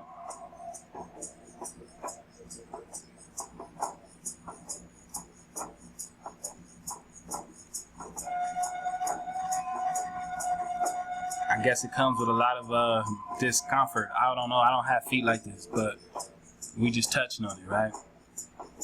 Now, that's compared to this thing we have called iguana foot. And if you see, the middle toe is the one that's the most longest, right? Alright? Now, these are notes, just compared notes, right? But if you remember, the lizard is a sea fish, right? And in this book of Abraham, the land of Egypt, when it was discovered, was underwater.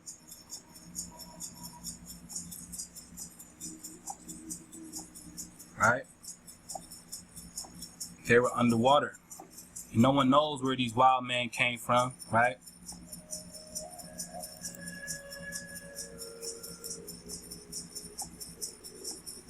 No one knows, right?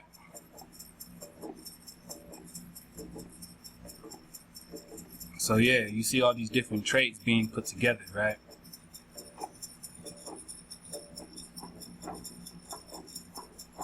Another thing is that, you know, a lot of so-called Europeans have horrible vision. Alright, and so do snakes, serpents, reptiles, all that junk, right? They have horrible vision. Alright? They have horrible vision. We're gonna check it out, right?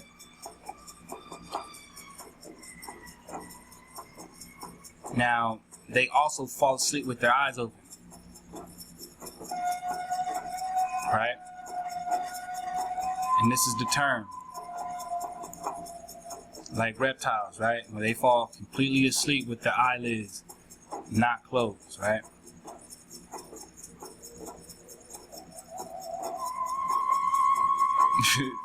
Alright. We're gonna keep on going. Here we have so-called widow's peak, right? Widow's peak. It says is a V-shaped growth of hair toward the center of the forehead, especially one left by a receding hairline in a man. Right? When we dig on the images, what do we get? Right? That V shape, right? The V shape in the head, right? Oh yeah. V shape, right?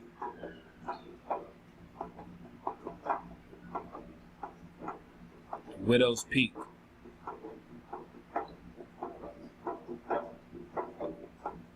Right?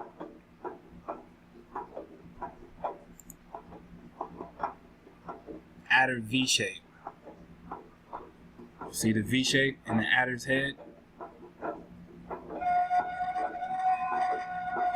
Right?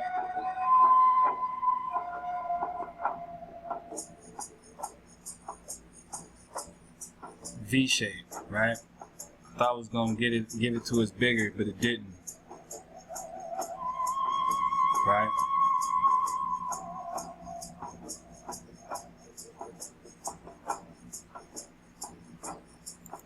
Widow's peak. Alright? I mean, I'm just saying, man, all these things is lined up and they all deal with recessive inheritance, genetic inheritance.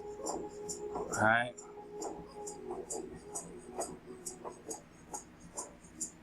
I'm going to show you one more thing, you know, and then we're going to hold on. Alright, here we have this thing called hyperdontia, right? Which is also the condition of having supernumerary teeth, right? Or teeth that appear in addition. Alright, so that's additional teeth. Alright? It's different chambers of teeth, right? I'm gonna go ahead and get some images.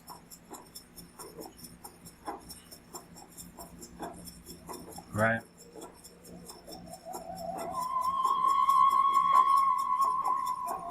Okay. So all of these things come with this RH negative genetic marker, right? Or the influence of it. Alright? And all of these things trace back to the adder. Alright? All of these things trace back to the snake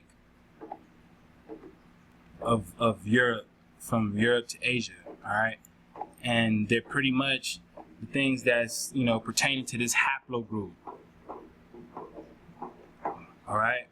And another thing that snakes do a lot, right, is shed. They're constantly shedding, right? They go out there in the sun and they start to shed. So this is why it's imperative, right, for you to get your diet on point, fam, so you don't catch that sunburn, right? And you can be fine, right? You can vibrate in the frequency naturally. Because these folks are outside of nature. Alright, fam? They are outside of nature. Alright, that's the only reason why I'm kicking it to you like this. Alright, to get you back, to get you ready for the heat up.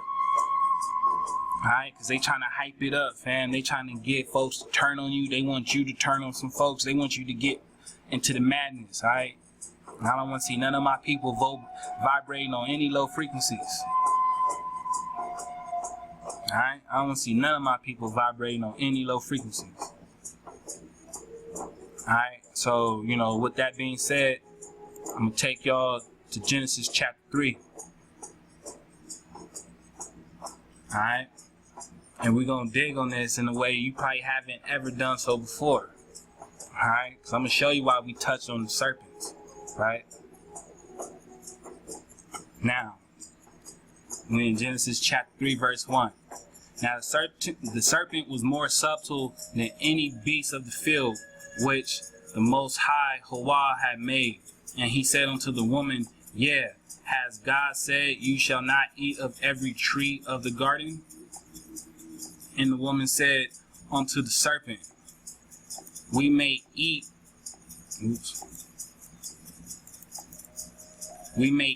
of the fruit of the trees of the garden, but of the fruit of the tree which is in the midst of the garden, the Most High has said, you shall not eat of it, neither shall you touch it, lest you die. Right? And the serpent said unto the woman, you shall now surely die, for the Most High does know that in the day you eat thereof, then your eyes shall be open, and you shall be as gods, knowing good and evil. Alright, so let's go back, right? Let's go back to 3:1. Alright. Now, you know, as I was digging, right, I started noticing certain things, right? And let's see, tree, right? Now, they have atis, right, for tree. But I want to see something else, right? So I want to take y'all here, right? And when we're digging on the word watcher, right, which is also angel, right, it is pronounced ear, right? Now remember when we were digging on what earlier? Let me see. Right? On the ear, right? Told you guys to watch this part. See this? It's right back, right? And we're talking about the goat, right? On the ear, right? Say ear, right? Now here it is again. So in our language, right? If we just go T-R-E-E, we got the same word and it's now tree, right? And if it's now tree, then we are now talking about a watcher, an angel, right? So the Most High, oh, I'm sorry, wrong one. Oh no, where we go?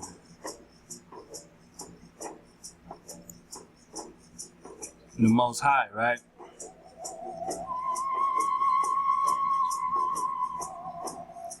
Said that for she was to what? Not even touch it, right? Don't eat it, don't touch it. Don't touch what? Don't eat what? The tree. Right? The tree. The serpent, right? Nakash, right? So, yeah, let's dig on this part, right? Let's look at eat, right? Now look at all these words, right? It says to eat, at all, burn up, consume, devour, dine, eater up, feed, wit, food, freely, wise, deed, plenty, lay, meat and quite. Lay. You may what? Eat the fruit of the trees, right, of the garden. But watch this.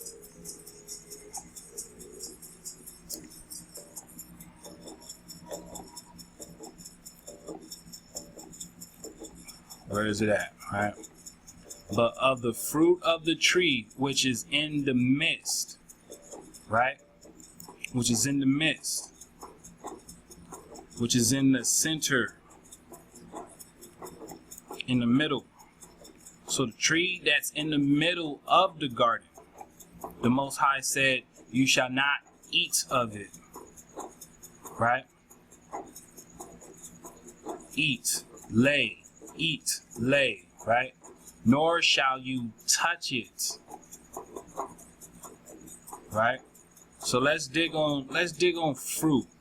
Let's figure out what we're talking about, right? Let's dig on fruit. So now that we got the ear, right, the tree, let's dig on fruit, right?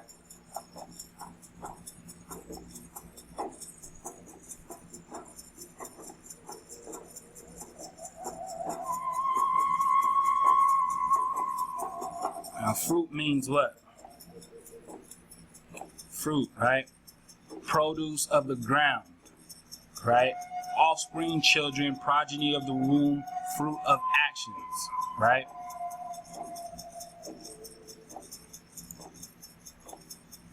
Right? Fruit, right? Of the earth, right? Field, corn, right? Then it's a fruit-bearing tree, right? Then it's offspring, all right? So fruit, produce of the ground, right? He said of the tree that was in the garden. So there are no fruits on the ground. All right, we're talking about purely from the tree, which is in the center. Okay, the center tree. Secondly, we're talking about offspring. Okay, so do not touch the offspring of the tree. Right?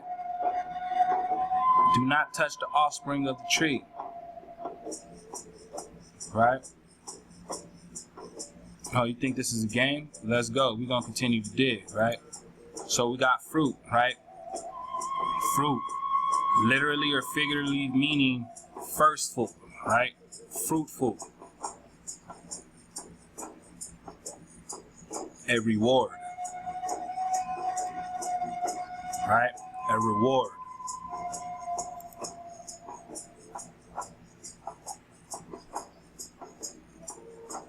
Got a lot going on, fam. Excuse the, the slow process, right? But yeah, all right. Now, here's the word nega, right? Nega, right? Now, we know what this is, right? The nega. I told you we was going to connect that serpent, right? Now, a lot of us want to refer to nega as the serpent, but, I mean, if we're speaking our language, this means to what? Reach, bring, near, touch. Touch, right? To touch, to strike, to be stricken, to strike, right? To reach, touch. It says to lay hand upon any purpose, all right? It says to lie with a woman. To lie with a woman. To acquire. Oh, what? To lay down with a woman? To acquire? Okay, so y'all should know where we're going, right? You should know where we're going. So he said, do not touch the offspring of the angels. All right? But of the fruit of the tree, the offspring of the angel, which is in the center of the garden, the Most High said, you shall not lay with it, right? Or eat of it, neither shall you touch it or lay down with it, right? Lest you surely die. And the serpent said unto the woman, ye shall not surely die, right? For The Most High does know that in that day that you eat thereof, then your eye shall be open, right? What does open mean? Right? Observant, right? And what are we digging on as far as observant, right? When we came here, we started off with what? The watcher, the one who observes, right? Right? The guardian of man's souls, right? Now, it's funny because when we're digging on Dionysus, right? Is he in here? Nah, he's not in this one. We'll go back right here, right?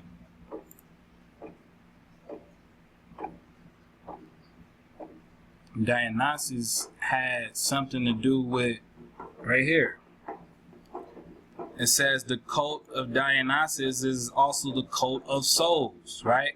And so it just told us right here that this is what the angels do. They're the guardian of man's soul, right? And then the tree was mentioning here, right? And so she said her eyes were open and they became observant, right? To observe is to what? Watch. And to watch is to be of the watcher. So the scripture says if, you take of the fruit, your eyes shall be open, right? Or you should be like them. And it says, and when the woman saw that the tree was good, right? The tree was good. Alright, so hold on, we're going to come back and break that down. Hold on, fam. Alright, so back to it. And when the woman saw that the tree was good for food, and that it was pleasant to the eyes, and the tree to be desired. Good, right? Let's dig on good, right? Good. It says, in the widest sense, used likewise as a noun, both in the masculine and in the feminine, the singular and the plural. Good, a good or good thing, a good man or woman, the good, goods or good things, good men, good women. All right? Beautiful, best, better, bountiful, cheerful, at ease, fair. All right? Favor, fine, glad, good, deed, whatever, right? Gracious, graciously, all these different things, right? But good man, all right? Notice the man, good man or good woman, all right? And when the woman saw that the tree was good, right? For food, right? Edible, flesh, right? Flesh and fruit, right? Right? And when the woman saw that the tree was good for food, and that it was pleasant to the eyes, and a tree, right, to be desired, right? Desired, right? Beauty, greatly beloved, covet, delectable thing, right? Delight, desire, right? Goodly, lust, right? Pleasant thing, right? Precious thing, right? So, it says, when the woman saw that the tree was good for food, and that it was pleasant to the eyes, and the tree to be desired to make one wise, right? Wise, right? Intelligent, consider, expert, instruct, prosper, deal, prudent, give, skillful, have good success, teach, to understand, wisdom, behave, self, consider, make, wisely, guide, wittingly, right? So when she saw a tree to be desired, right, to make one wise, she took of the fruit thereof and did eat, right? she did eat, right? And gave also unto her husband with her, and he did eat. Right?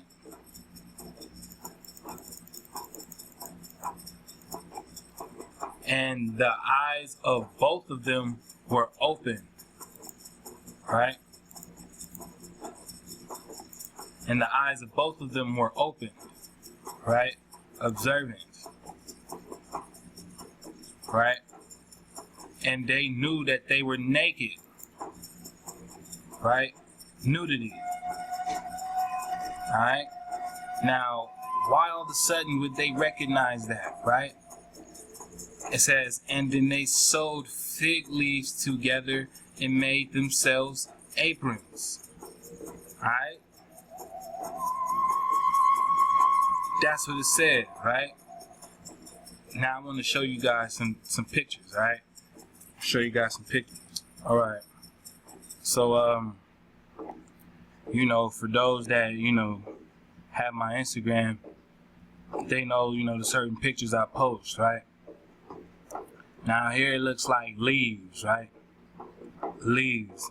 And from these certain pictures, right? These certain pictures that I do have, these certain ones have the so-called a talk tone, right? He would have the tobacco leaves or whatever leaves in the area as a little shawl, right? They just said apron. Now this being America, right? America, right? So-called America, right? This would look like what the scripture just said, right? And you dealing with the indigenous truth that this is At's land, right? The land of Adama, right? Then what we're looking at is something that the people of Adama were still doing when them boats showed up. Notice that this is a tree, right? And the leaves, right?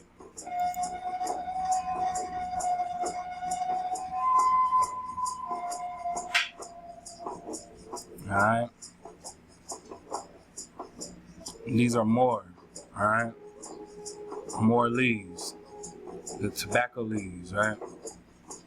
And this is a tobacco company that came out of Virginia and set up in London, alright? Now notice how they're dark, and you can see the tobacco, right? Showing you that these are the kind of shawls that they're wearing, right? Tobacco, leaves, alright? The tribes that were on the northern east coast, right?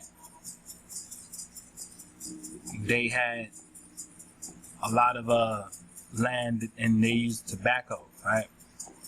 They're real big on the tobacco,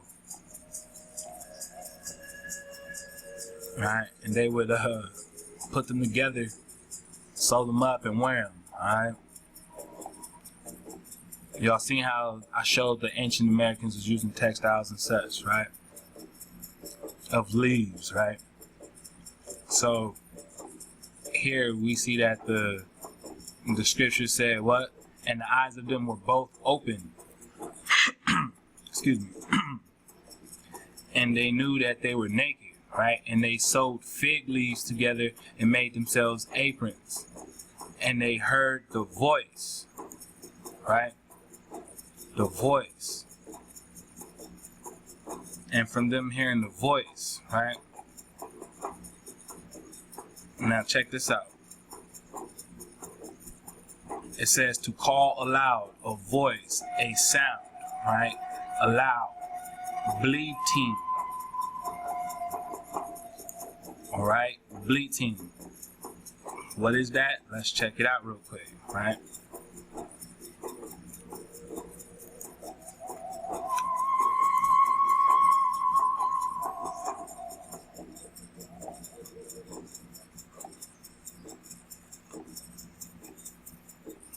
Wait for it to load up.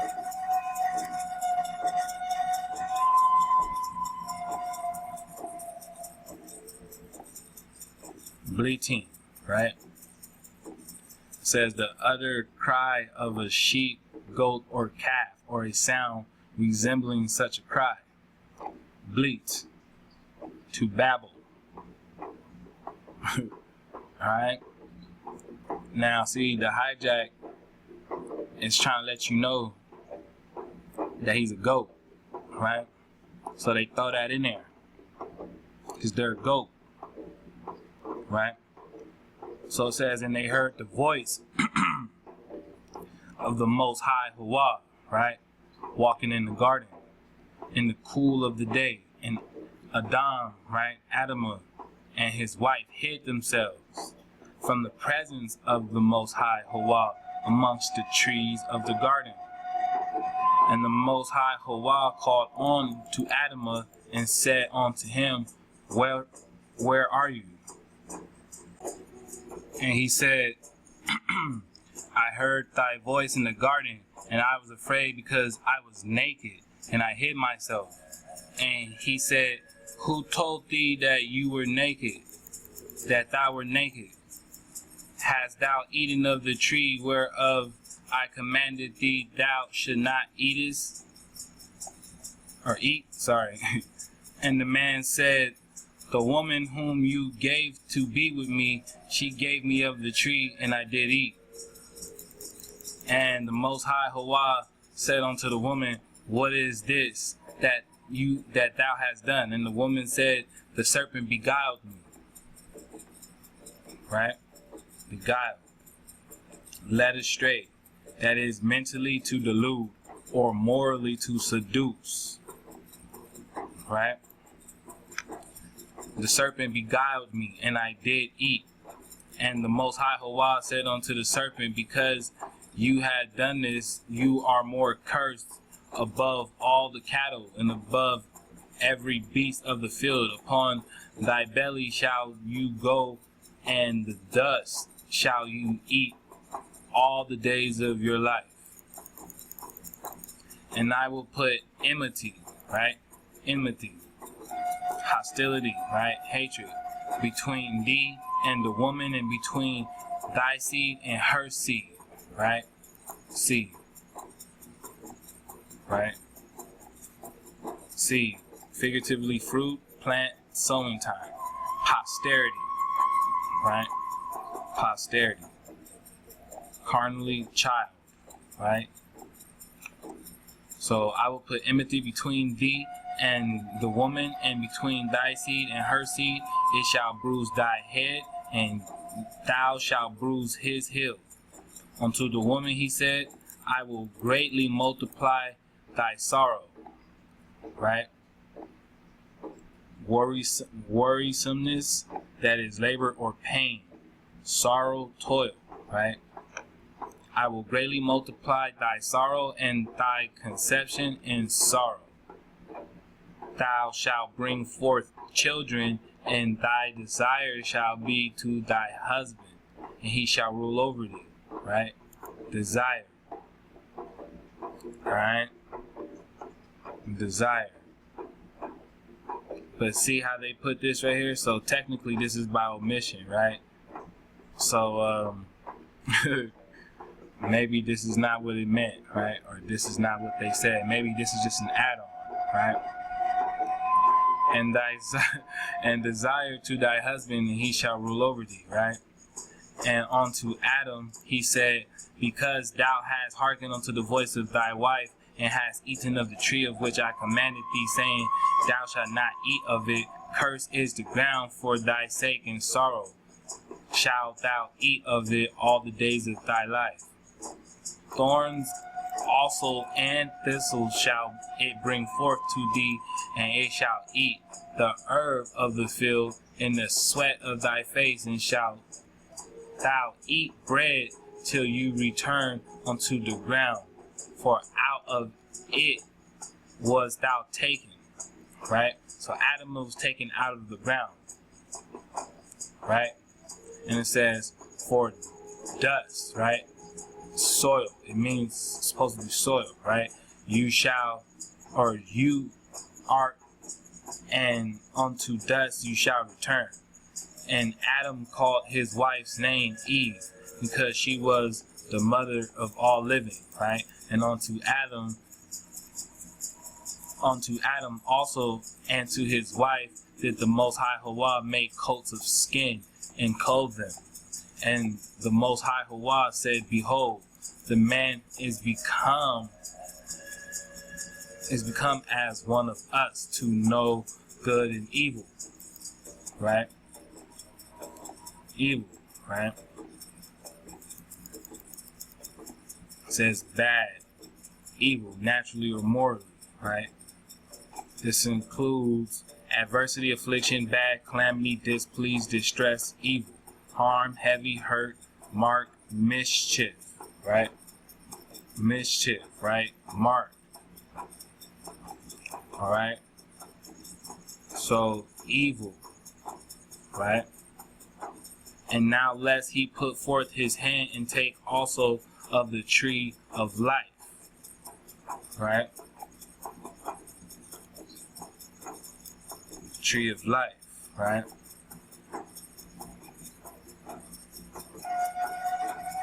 And eat and live forever. Therefore the Most High Yahweh sent him forth from the Garden of Eden to till the ground, right? To till the ground, right? Right? So he drove out the man, and he placed at the east of the Garden of Eden cherubims, right? And a flaming sword, which turned every way to keep the way of the tree of life. Alright? To keep the way of the tree of life. Alright? So that's what we got from that. Alright? So we're gonna go ahead and we're gonna dig on chapter 4. Alright? We're gonna keep pushing. Alright? And Adam knew Eve, his wife. Alright? And she conceived and bare Cain. Alright? Cain. Alright? So let's go ahead and let's check out Cain, right?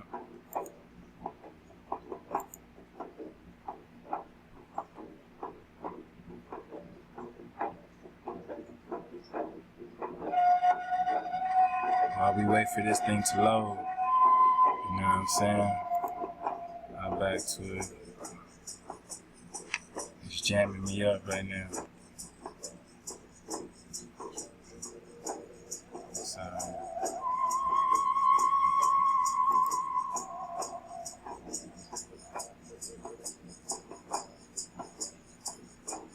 all right.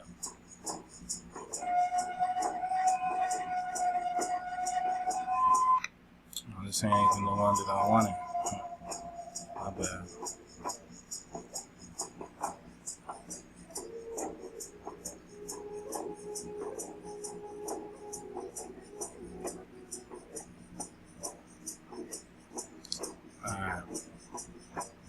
Cain, right?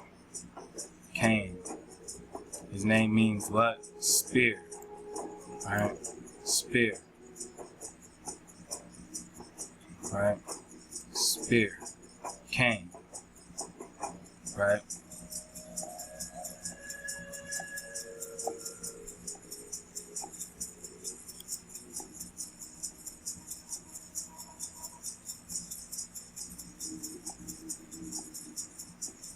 Alright. I find this funny, right? That this is a word. Right?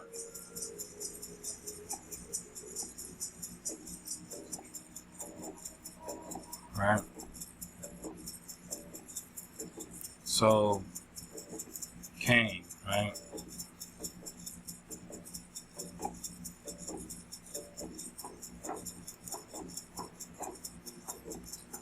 The same, right, as 870:13, right?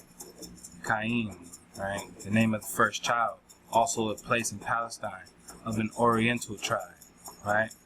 Cain, right? Cain. So she said, what? Oh, and she conceived and bare Cain and said, I have gotten, right? Gotten a man from the Lord, right? gotten, right? Obtained, right? Now, normally they use the word acquire, right? Acquire. Now, we saw that earlier back, right?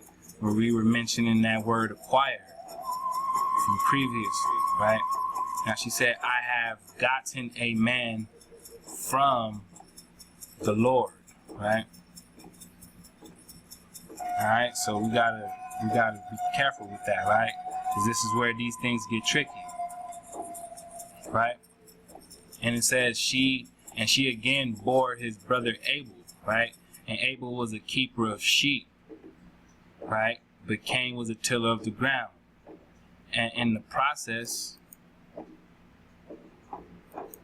right? In the process of time, it came to pass that Cain brought of the fruit of the ground and an offering unto the Most High, right? And I thought about it and I said, what kind of fruit really grows from the ground? If we're talking about, trees, and then something hits me, right? There must not have been any trees for them to grow any fruit. Because, they're growing fruits out of the ground, right? And it just made me think, like, what kind of fruit grow out of the ground, right? I mean, you can think about that to yourself. What fruit grows out the ground, right? And he offered it up to the Most High. And Abel, he also brought of the firstlings, right? Which is the law. The Most High requires the firstborn, right? It says, he also brought of the firstling of his flock and the fat thereof, and the Most High had respect unto Abel and to his offering. Right? He had respect. Right? Right? He had respect. But unto Cain and to his offering he had not respect. And Cain was very wroth, and his countenance fell. And the Most High said unto Cain, right, why art thou wroth, and why is thy countenance fallen? Right? Right? Fallen. Right? If thou doest well, shalt thou not be accepted? Not be accepted, right? Elevation or leprous scab. Leprous scab. So Cain was a leper. Cain was a leper, right? He was born a leper, right? He was born a leper. Now we know this, and this is what it's saying, right? Will you, if thou does it well, shall thou not be accepted? Accepted, right?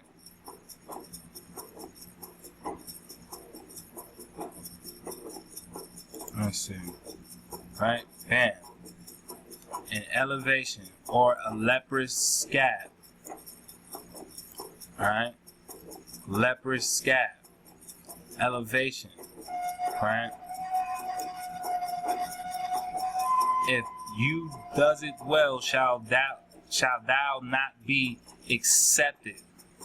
And if thou does not well, sin lieth at the door, and until thee shall be his desire, and thou shalt rule over him. All right. So we know that Cain went on to kill his brother, right? And we know that Cain did this, right? But I'm gonna skip down here real quick, right? And I'm gonna go down right here, right? And it says, and Cain talked with Abel his brother, and it came to pass when they were in the field that Cain rose up against Abel his brother and slew him. And the Most High said unto Cain, where is Abel your brother? And he said, I know not. Am I my brother's keeper? And he said, what hast thou done? The voice of thy brother's blood crieth thou from the ground, right? And now art thou cursed from the earth, which has opened her mouth to receive your brother's blood from your hand. When you till it, right? When you till the ground, it shall not henceforth yield unto thee her strength, a fugitive, right? A fugitive, right? It says a fugitive and a vagabond, right? Shall thou be in the earth, right? So a vagabond, right? A fugitive, right? Same word, right? Node, right? Node, right? That's what the land of Node is, right? The vagabond, right? So if you haven't got part 1, go back, right? The wandering, right? A wanderer. You shall be a wanderer, right? That's what he's saying, right? So he made Cain a wanderer, right? And Cain was sent off into the land of Nod, and we start to develop on the line of Cain, right? And that's how this chapter ends, right? So yeah, I wanted to touch on that accepted part, right? So let's see if we got anything else on it really quick. Right? Just wanted to show you guys that part, right? And where were we at?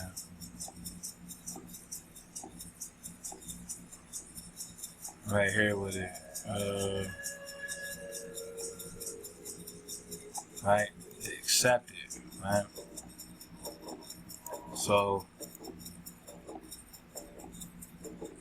the Sarah, right? Sarah, right? Primitive root is to scourge, right? To scourge, right? Now remember, we were dealing with the word star in the beginning, right? And it meant to scorch, right? To scorch. When we were digging on it in our language, right? It meant to scorch, right? Shining, right?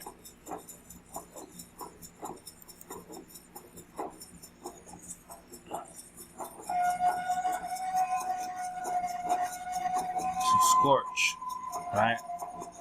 To burn. And then here we just came back full circle again, right? But now we're dealing with the word what?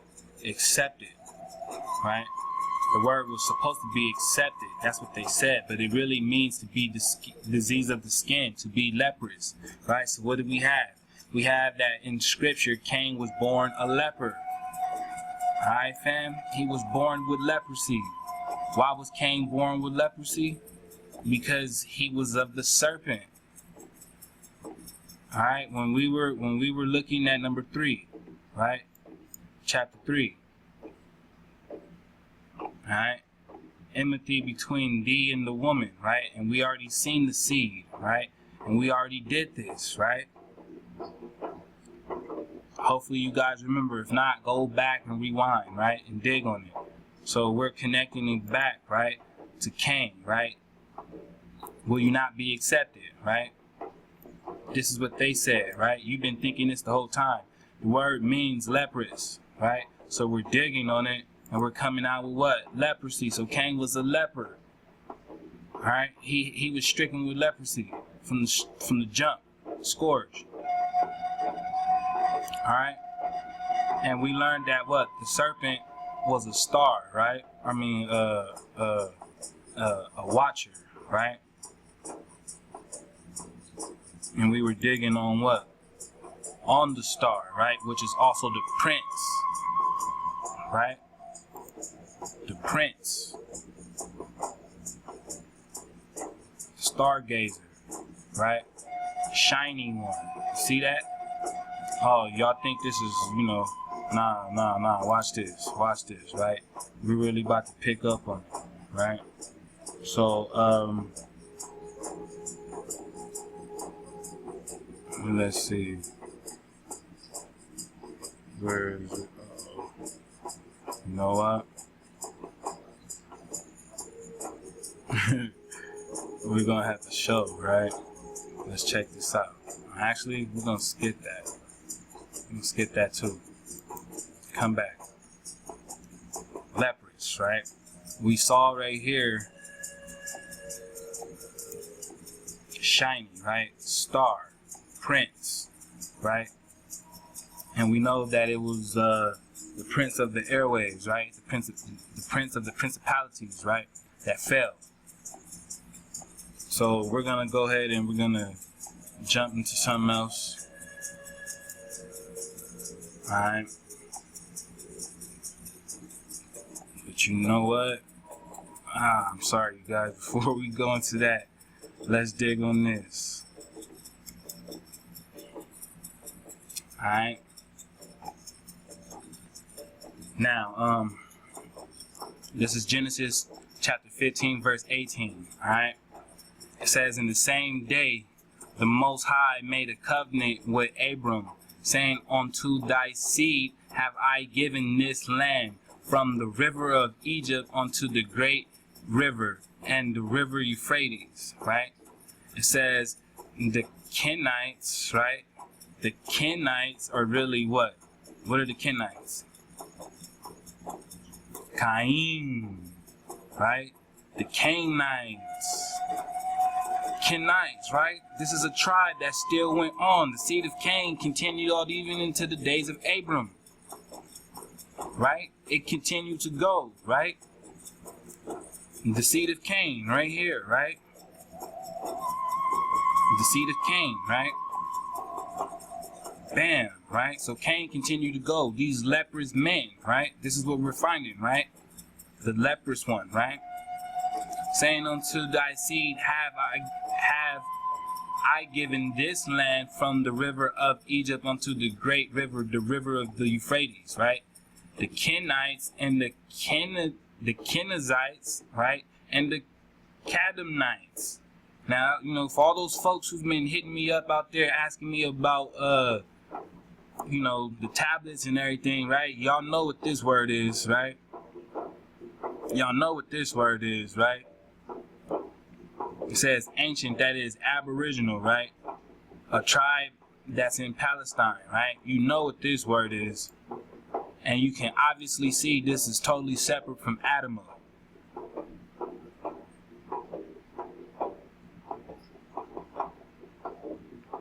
Yeah, I'm gonna just let that chill. Because Adama's a separate being, alright? Hawa, Hawa. Alright? So the Canaanites, right? Or the Cain, right? The tribe of Cain. Alright? I mean, look at this, right? Alright? Something going on right here, right? Because look who follows. Right? So all of these guys is clicked up. Right? And we just seen it. Alright? So that's Genesis chapter 15, 19, and so on, right? We picked up from 18. So yeah, we're gonna get back to what I wanted to pick off from. Sorry. And I wanna, you know, go through this. Now this is the book of Adam and Eve, alright? I was gonna do some reading on it, but you know what, you guys can go ahead and do that. I'm gonna pick up on something else, alright? And I wanted to show you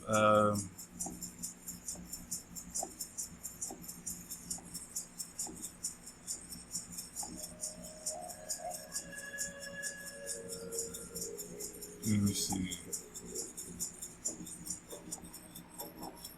Alright.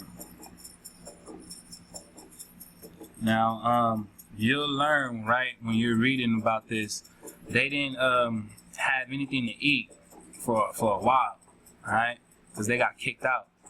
And what you'll also learn is that in the scripture in English, it'll tell you that Adam knew Eve, right? But in here, it tells you straight up that they did not, right? That they didn't even get down. Nothing happened, right? That she just, was already pregnant. Alright? So, at least between her and Adama, that is. Okay? So I'm gonna pick up, we'll say like right here, okay? It says, but in that hour, Adama said, the complaint of Eve has come to me. Perchance once more has the serpent fought with her. And he went and found her in great distress. And Eve said, from the moment I saw thee, my Lord, my grief-laden soul was refreshed, right? And now entreat the Most High Hawa on my behalf to hearken unto thee and look upon me and free me from my awful pains. And Adama entreated the Most High for Eve, right? And behold, there came 12 angels and 2 virtues standing on the right and the left of Eve, and Michael was standing on the right. And he stroked her on her face as far as to the breast, and said to Eve, blessed art thou, Eve, for Adam's sake. Since his prayers and intercessions are great, I have been sent that thou mayest receive our help. Rise up now and prepare thee to bear. And she bore a son, and he was shining. And he was shining, right? And he was shining. What do we dig on, right? The star, the serpent, right? The prince, right? And what is he? Shining, right? And then we were digging on what? On Cain, right? On Cain being what? Leprous, right? The word accepted, it just doesn't mean accepted, right? We go ahead and we check on it, and what does the word mean? Right? It means to be leprous, a leper, to have leprosy, all right? So when we're checking this out, she says that what? She bore a son, and he was shining, and at once the babe rose up and ran, and bore a blade of grass in his hand, and gave it to his mother, and his name was called Cain. All right?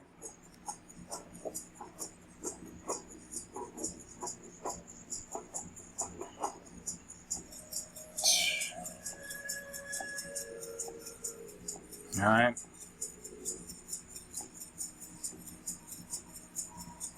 Check this out, right?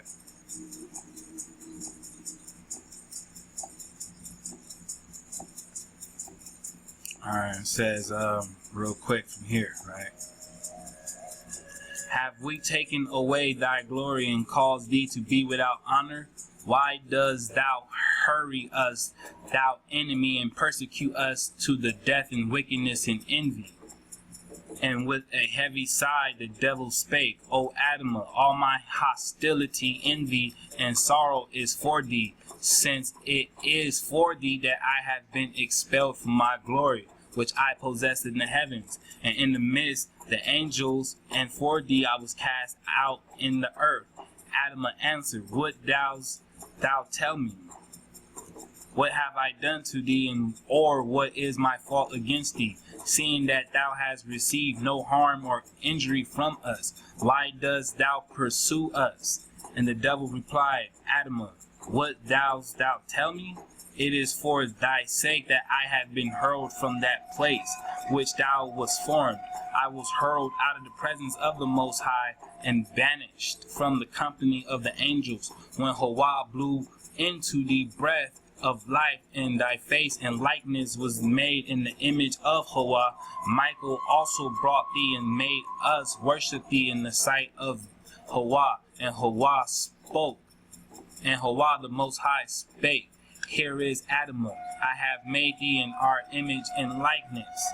And Adama went out and called all the angels, saying, Worship the image of Hawa, as the Most High Hawa has commanded. And Michael himself worshipped first. Then he called me and said, Worship the image of Hawa. the Most High. And I answered, I have no need to worship Adamah. And since Michael kept urging me to worship, I said to him, why dost thou urge me? I will not worship in an inferior and younger being than I. I am his senior in the creation. Before he was made, I was already made. Before he was made, was I already made. It is his duty to worship me. Alright? It says, when the angels who were under me heard this, they refused to worship him. And Michael said, worship the image of Hawa, but if thou wilt not worship him, the Most High Hawa will be wrath with thee. And I said, if he be wrath with me, I will set my seat above the stars of heaven and will be like the highest. And Hawa, the Most High, was wrath with me and banished me and my angels from our glory. On thy account we were expelled from our abodes into this world and hurled on the earth. And straightway we were overcome with grief, since we had been spoiled of so great glory. Right? And we were grieved when we saw thee in such joy and luxury with guile. And with guile I cheated thy wife, and caused thee to be expelled through her doing from thy joy and luxury, as I have been driven out of my glory. Alright, so that's what we're dealing with, right? The serpent got upset because, you know, he didn't want to worship you. Alright? And because of that, he came down and he tricked your woman. Right? And gave her a leper's baby. Right? Right? When we dealt with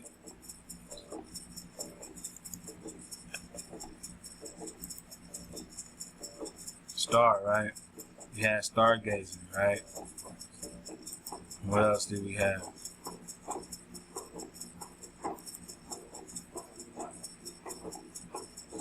You know what?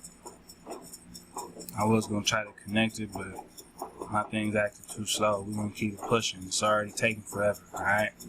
So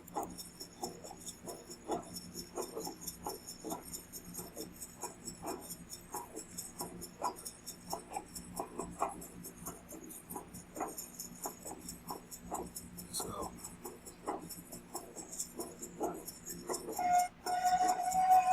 I'm waiting for it to pop up, fam. Bad for the wait, right? And this is the Dekash, right? Now this is the serpent, the snake, right? The image of the serpent, right? The fleeing serpent, right? From its hits, right? Serpent. Alright? Now we learned about the serpent. And we dug on it, right? Let's dig on it some more.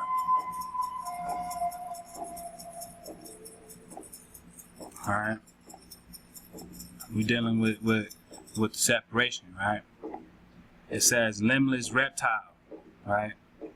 Also the tempter, the serpent, right? Snake, the serpent, to crawl, to creep, right? Something that creeps, right? Creeps. Check out the words that come with it, right? Herpes, right? Skin condition, spreading skin condition used of shingles, right? It's a skin eruption, right? Creeping thing, all right? All of this connects, right? Right, fam? We saw somewhere a while back that one of the etymology was dealing with murder, fresh off the gate, right? So all this connects, right? I think it was the Goth, right? Let's see. I think it was the Goth. Let's go back to this one, right? Bang, right? Murder, right? So yeah, we just read how the son of Cain was the first one to murder, right? And now we're digging on serpent, right? And you see that Seraph, bro, right? So we're gonna continue to dig, fam. Alright? We're gonna continue to push on, right? And as we do that, right, we're back to Cain, right? Now Cain means the created one. Alright? To my big bro, right? Son of Cain is the created one, right? He's also a smith, right? He's one of those that lost his melanin. Alright? Says literally warrior, right? That of battle.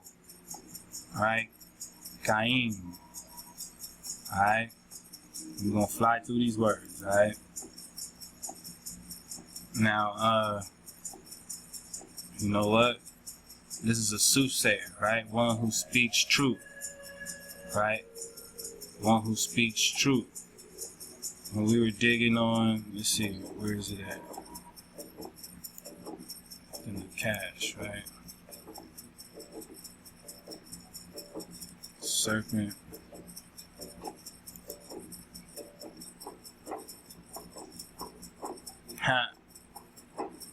The practicing of divination, right? An enchanter, right? We know what an enchanter is, right? A spell, right? An enchanter, a spell giver. So yeah, I mean, look at what we're talking about, right? We're talking about somebody that gives spells, right? Someone who can practice divination, right?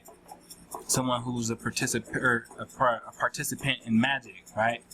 That's what it means to be serpent-like, right? Soothsayers, right? The whispering of the soothsayers, right? So you see why we connected? You see why I brought you here? Soothsayer, right? Is of the serpent, one who speaks so-called truth, right? So-called truth, right?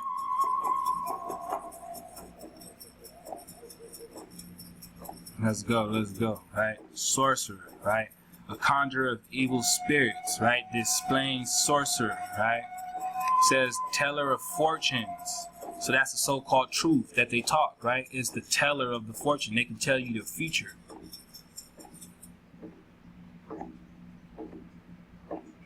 Right? A sorcerer. Right? They practice sorcery. Right? That's their magic. Right? The Most High hates this, right? So this is what we dealing on, right? The snake, right? The serpent, right? We saw it, right? This is the serpent, right? The root of the serpent is to this, right? You don't want to be this, right? This is not you. And we're going to get to it, trust me. If you still here, if you still rocking, you know, we going to get to it. We got you, right? I'm not going to leave y'all without the reward, right? The Most High said this is for you guys. So, you know, we're going to keep digging. Just sit through it, all right? Just sit through it. Matter of fact, while we wait, let me warm these up, all right? So we got to do, we got to warm them up, you know, because they dragging, right? Come back to it. Sorcery, witchcraft, magic, enchantment, right? We just seen that, right? Enchantment. The sorcery of the supernatural, all right? We're talking about ones who influences the fate or the fortune, all right? We're talking about the seed of Cain, right? We're talking about the leprous ones, right? The wizard. A wizard is one who is wise. Eve sought to be wise, right? She wanted to be wise, right? She sought to be wise, so that's why she ate for the fruit. She didn't ask the Most High, right? She went for the fruit. You know, when they let me scroll up, right? There we go. Now, she said it exactly, right? Right here. To be desired to make one wise, all right? And that's what we're talking about, right? We're talking about one who wants to be wise, right? That's a wizard, all right? The magic, the sorcery, right? To know that knowledge, right? That's what I gave you warning about in the beginning, all right? Because they'll hit you with the knowledge, they'll hit you with the info, all right? But you want to be in the spirit, you want to be in the ruach, right, of the Most High. right? This is lizard. Now I got lizard from wizard, of course, right? It rhymes, right? It says an animal resembling a serpent with legs added to it, right? It says lizard is of unknown origin, right? But we know where it comes from. It's the water, right? Look, alligator and all such, right? Look at everything you get. The iguana, see? And such, right? We did this, right, fam? So, I don't think it's the serpent in this context as far as the nega goes, right? Because nega in our language means to touch, right? To lay down with a woman, right? Lizard, snake, serpents, right? Let's go, right? I'm gonna wake these up, right? We're gonna wake these up together. Alright, tribe. I hope everybody stay charged up. See how it's going funny? It's alright though. Yeah, see? I hope everybody's charged up, fam. You know what I mean? I hope you getting your diet right. You know what I mean? Your energy gotta be A1. Cause that sun's coming, we about to burn them out. Alright? But y'all gotta be able to keep up. We gotta be able to keep up together. Seraph, right? Or Sirach. Alright? The fiery serpent. Alright? So-called seraphim, right? This is what they think that they are, right? Or maybe they are, you know what I'm saying? Who knows? Maybe you this too, but I think this is more along the lines, right? The so-called snake that you think you refer to, right? The seraph, right?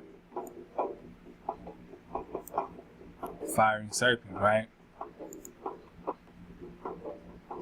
I mean, just think about it, right? It's always the serpent whispering in the ears, right?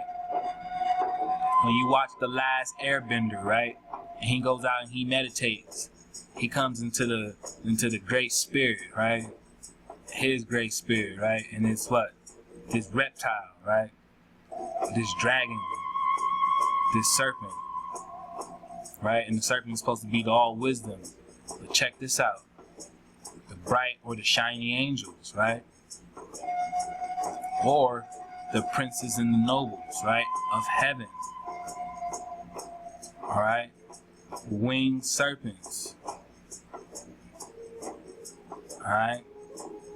And then it's the poisonous serpent.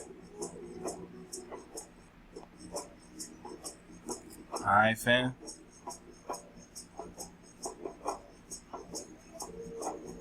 So there's two different serpents we talking about. Alright? You gotta know which one you talking about. Are you talking about that Nakash? Right?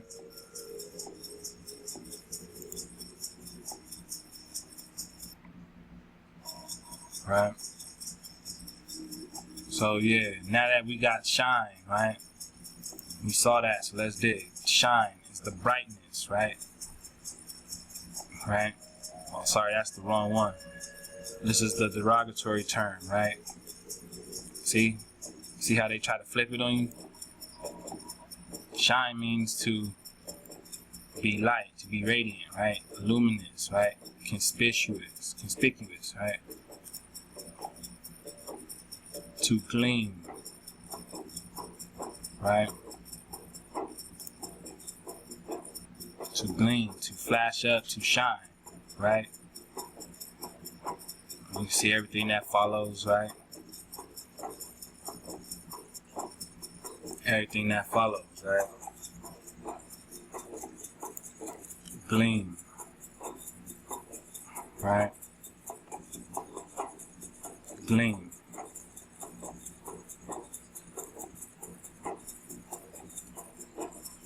Go back, right? Gleam is to shine, right? To be bright, right? To shine, alright? Scorch, to burn, right? Slightly change the color, injure the texture, right? To make dry, parch, to shrink up, right? Scorcher, right? To flay, right? To strip off the skin. That's what scorch means. To burn superficially, right? Of obscure origin, to be shriveled, right? To be shriveled. Just keep all of this in mind, fam. Alright, you're gonna run into it again. Alright. Now, as you remember, right, we saw how, you know, these so-called Gothic people took over in the 3rd century, if you remember, right? In the year 3rd century, right? Also would like to remind you of, let's see where we at with it. No, not right here. This boy right here, right? Dionysus, right?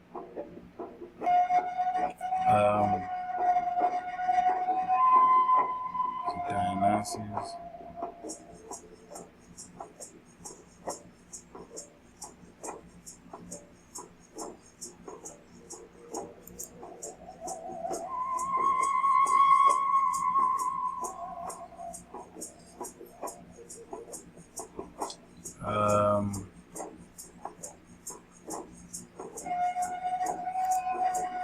I think it's Dionysus, alright? And, right here. His symbols, right, are grapevines, leopard skins, right? Panthers, tigers, and cheetahs. Alright? Cheetahs, right? And we just seen something in the etymology, right?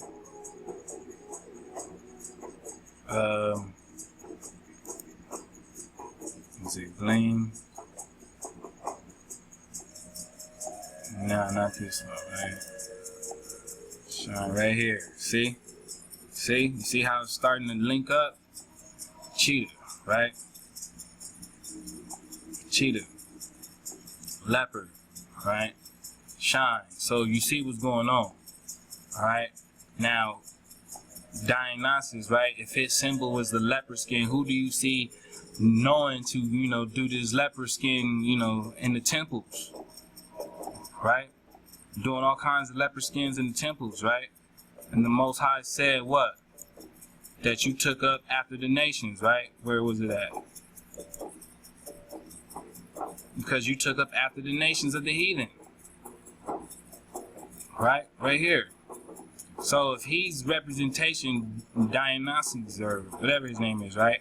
A representation of the leper skin and the panther, bam. Alright? Now put that over here in America, right? For that indigenous truth, and we on point, right? So, these Goths in the 3rd century, right? Took over. Now this is the year 322. Alright? 322, super year for them, right? It's also a secret year for these secret organizations like the Skull and Bones and such, right? They get down with this 322. Alright? Now, that's the same year that the Council of Nicaea decided they were going to come together and bring you the emergence of this new God, right? And I mean, you gotta be careful, because I mean, what is a God, right? With this tricky language, right? So they decided they was going to bring you a new one, right? After they got through smashing Carthage, right? Hannibal, right? They got through smashing Hannibal, right? And they took over. They infiltrated Rome and they took over, right? Everything that was melanated over there, they took over, right? These non-melanated races, right? And they decided to give you up. Serapis, right? This is your Jesus, right? This is the Jesus, right? And this is the entity they agreed was going to be the new God for the world. This is them. in their image, right? So-called Jews, right? These Jews is the seed of Cain. These things that are no longer human. Man, nothing. They're nothing of the sort. They are created outside of nature completely. Alright? Serapis, right? This is what they said they were going to do, right? Still what? The serpent. Alright? So this is what we're dealing on, right? Serapis, right? It means king of the deep, right? Enki was titled with this name, right? And we know who Enki is, right? For all those who like to borrow outside of your own, ancestral text, right? Serapis, right?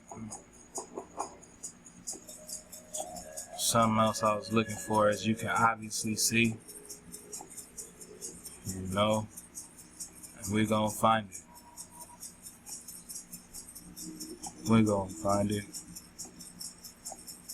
See, look, they say that he's Dionysus, he's linked. Alright? He's linked. He's the created deity, like Cain, right? Cain meant the created one, right? The created one. Alright, fam? So, in the year 322, right, this is what they gave you. The Serapis, right? Now we just looked at Serapis in our language, and it told us what Serapis was, right?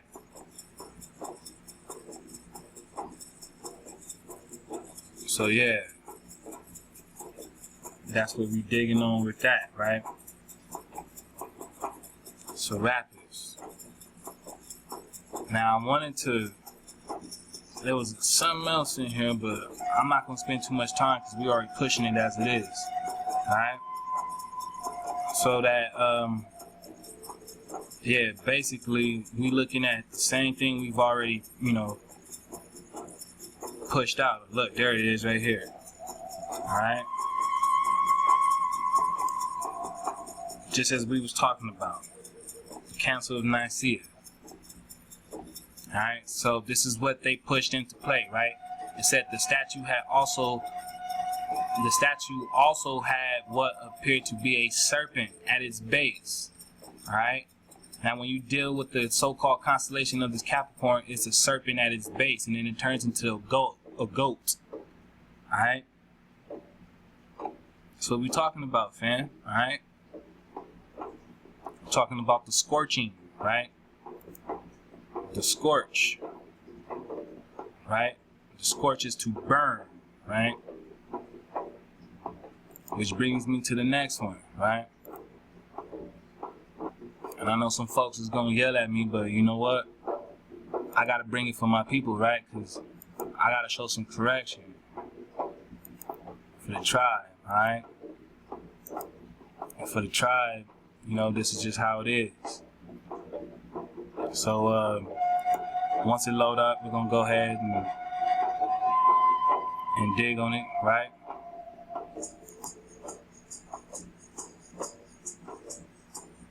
Now let's go, right? Sirius B.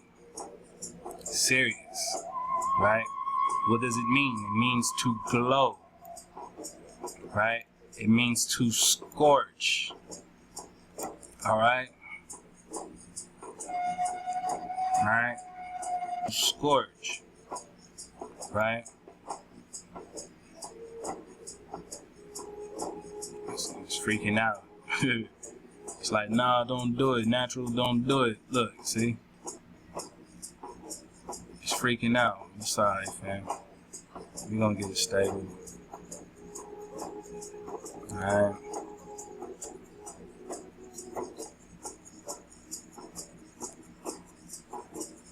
It just starts going haywire. Alright? Alright, hold on. We're gonna come back to that. Let me hit this. Alright. Sorry about that. It went haywire. But, Alright, so as we're digging on it, right? Now it says the glowing or the scorching, right? We're gonna go down here. It says it's also known as the dog star.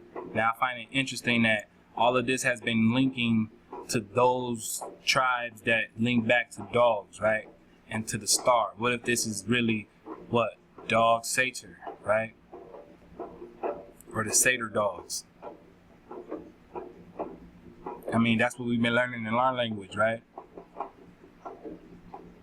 And we come down, right? And what does it say? It says, the ancient Egyptians who worshiped it as the goddess Sobdet, right? The triangle. I mean, we right back full circle, right? Right? It was described as what? Burning or flaming.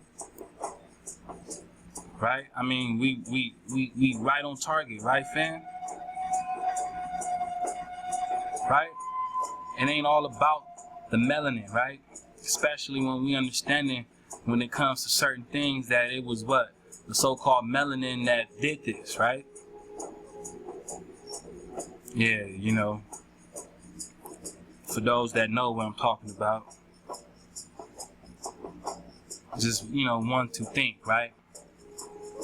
You wake up to a whole bunch of truth and all this knowledge, right? And they want to acknowledge the seed of Cain, right? But won't acknowledge you. You know, it's not something I find like I can just sit with, right? So, yeah, fam, we're gonna go ahead and do it like this. This is Khazars, as we already know, right?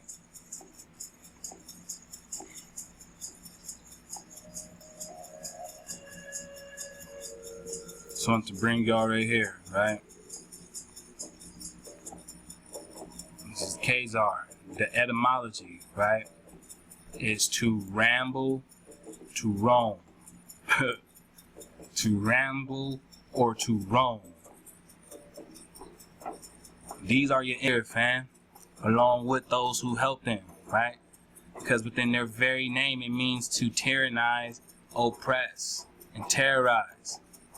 And you turn on the news and that's all you hear is terrorists, terrorists, terrorists, terrorists, terrorists, right? Funded by these folk who disguise themselves as Jews, right? And we just broke down who they are. All praises to our Creator, Hawa. I appreciate y'all vibing with me. I'm gonna go ahead and shut this down. We're gonna get ready to ride out. I hope everybody's doing well. I hope you got my message. I hope you hear the Most High talking to you. We're gonna get ready to close out, fam. Alright? Shout out to all the tribe, to all my bros. Shout out to my bro Teach. You know what I'm saying? We working overtime for y'all. Alright? Shout out to everybody. Alright? So yeah, we're gonna get ready to close this, fam, and we're gonna leave this up for a few days and we're gonna see what it do. But we're gonna try to hit y'all with another one. Alright? So stay tuned. Shalom. The children were still very young.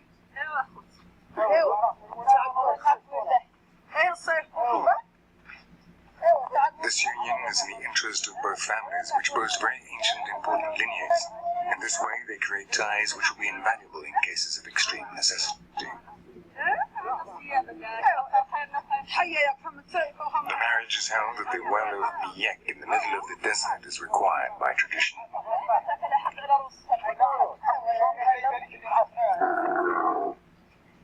Sidi Ibrahim and Galoa have to inform all their friends and relatives. Some lead a nomadic life in Mauritania, but the majority live in the camps of Tindouf.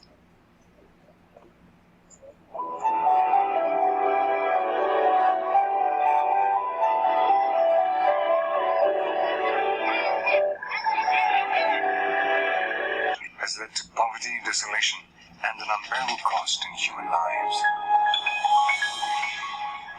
The resolutions of the United Nations regarding the holding of a referendum on self-determination of the Sahrawi people have still not been put into practice 25 years after Spain, the colonial power, abandoned these people to the mercy of their aggressive neighbor.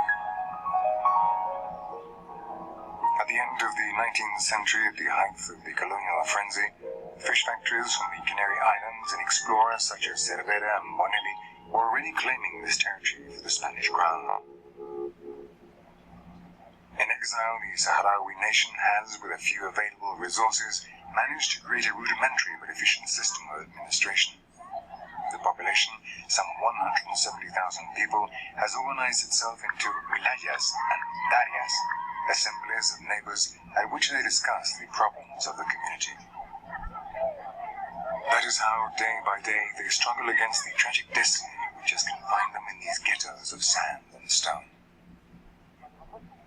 The tenacious work of the men and women who live here has provided these camps with better services. Nonetheless, everything here is fragile, precarious. The mud houses they spend so much time and effort building on any piece of flat land are more comfortable and provide greater protection than the tents donated by the United Nations. But when the torrential rain pours down, they crumble like sandcastles. And so, like Penelope at her loom, they have to constantly work on restoration and maintenance.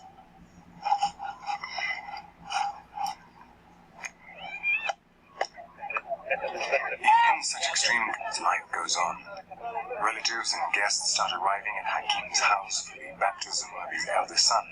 Today is an important day. The women enter the small room where the mother, who gave birth 7 days ago, is lying with her son. Following Sahrawi tradition, the name of the child is chosen by the luck of the sticks. Each date tree branch has the name of a male of the family or friends. The mother-in-law puts them into goats or camel's milk, and the mother chooses one. This process is repeated 3 times, and the name assigned to the stick chosen will from then on be the name of the newborn child.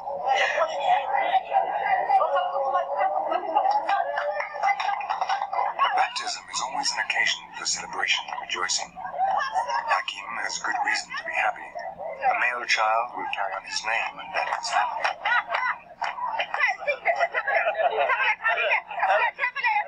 And naturally there must be food in abundance for all the relatives and friends who want to join the celebration.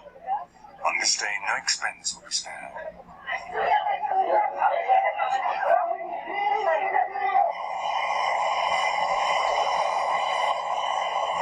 In the Sahara, it is still possible to find some artisans practicing traditional crafts, exactly the way they were described in the 1950s by the eminent anthropologist Julio Caro Baroja. Today there are very few left, but in the past the artisans, called malimim or pejoratively majareros, were necessary.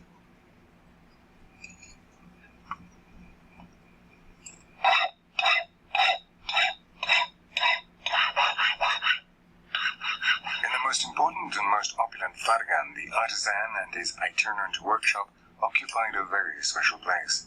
His haima was the place for idle gossip and amorous intrigues.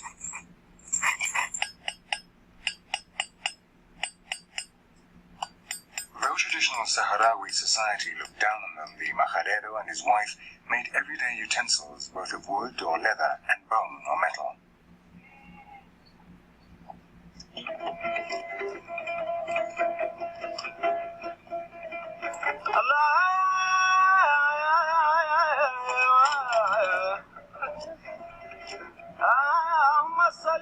From their expert hands came the saddles and the cauldrons and pitchers made of copper and brass. Also finely worked caskets and boxes which conferred a certain prestige on their owners.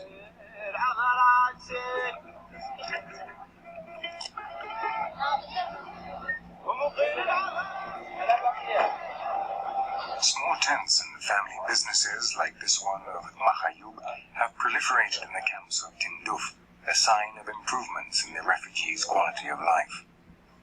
This budding capitalism is replacing the traditional system of commerce based on barter which the new generations born in exile have never known. The majority of the products sold here are brought from Mauritania. In particular, the fabrics for the women and the dress for the men are highly prized. So gradually, and as yet timidly, money is beginning to circulate, providing stimulus to the young who have no other way of earning a living.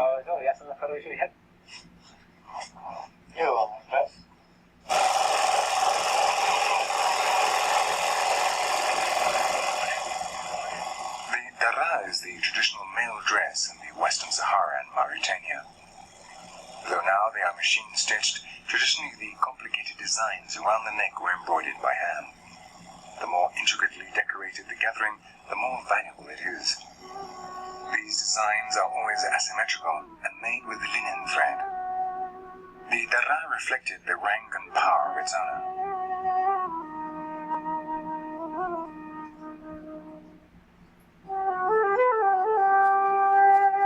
The final preparations are being made for the journey of Leper and his wife to the Miek well, where the marriage is to be held. Two black women, descendants of slaves, put the women's saddle on the camel. In the Western Sahara, slavery was abolished during Spanish rule. However, this practice continued to be frequent among the Bidanes.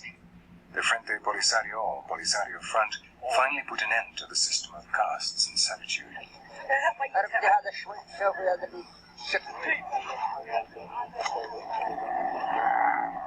The saddle for women, called an amshamagab, is in reality a palanquin with fabrics on which the woman can travel in comfort with her small children. The bridegroom's family and their guests are starting to arrive at the freak of Sugaina's family. With them they bring many camels. Some of these form part of the agreed dowry, but others are mere ostentation to impress the bride's family.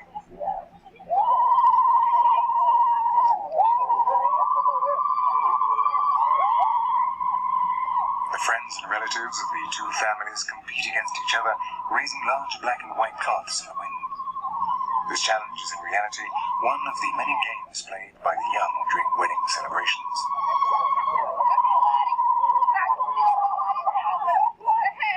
When the two groups stand opposite each other, the tridents is not entirely absent.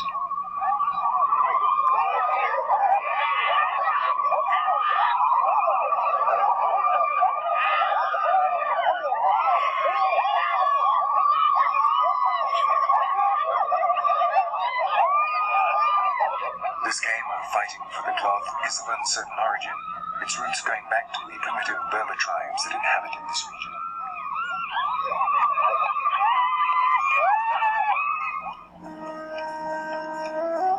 The original Berber tribes came from the north to settle here over 3,000 years ago. On the rocks they have left behind enigmatic inscriptions whose meaning is still not known.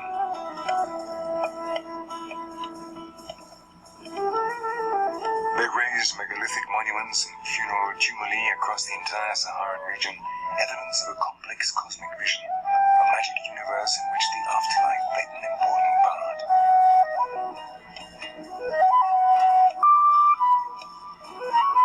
Proof that the Western Sahara was inhabited in ancient times can be seen in the petroglyphs of the important Paleolithic site of Sluguija.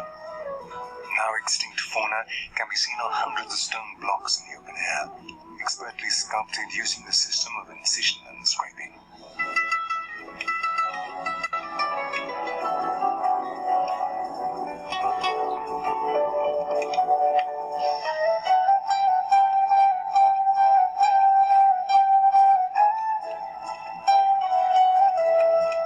But perhaps the best guarded treasures of the primitive art of the Sahara are the paintings at El Khaitz, just a few kilometers from the Tifariti site.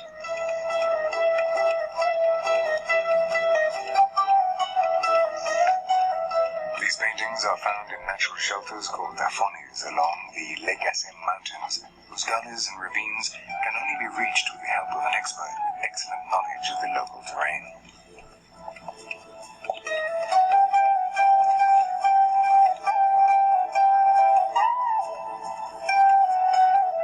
Little by little we leave the plain behind and enter a different landscape, rugged and primal.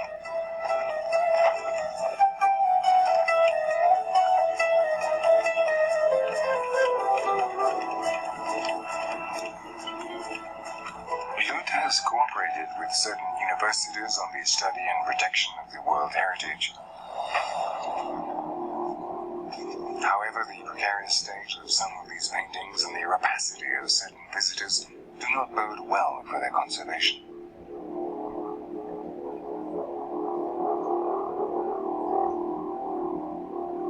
They belong to the Epi-Paleolithic and Neolithic periods between 7,000 and 4,000 years before Christ, painted with natural pigments and animal fat as a binding agent. They depict everyday scenes in a society of hunter-gatherers before the last great drought turned their prairies and savannas into barren lands.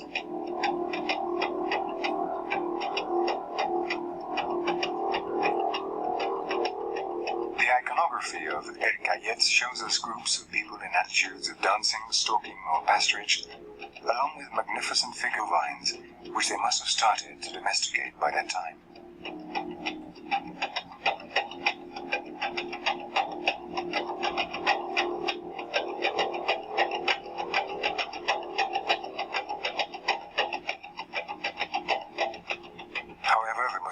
Illustrations in this open-air museum are the paintings of wild animals now extinct, which tells us of a very different Sahara from that we now see, with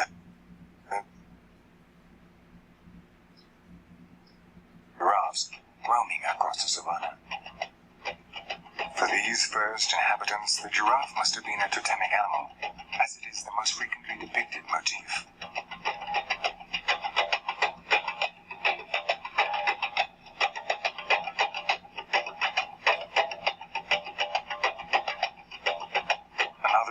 Figure is the two-colored dama gazelle, now no longer to be found in the Sahara.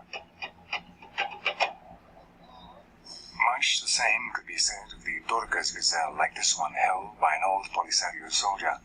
Not long ago they were abundant in this country, but now they have virtually been wiped out. This desolate, abrupt terrain is the kingdom of the reptiles, of which there are over 100 species. Some, like the fringe-toed lizard, can tolerate internal temperatures of up to 50 degrees centigrade. The majority of these reptiles live beneath ground to escape from the daytime heat, and they have developed complicated adaptive mechanisms. That is the leper or horn viper.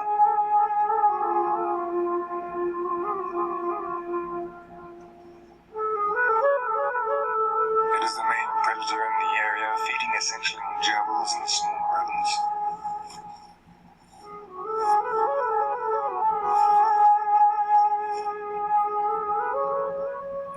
Protuberances in the form of horns, incredibly sensitive to temperature, allow the snake to detect the presence of warm-blooded prey.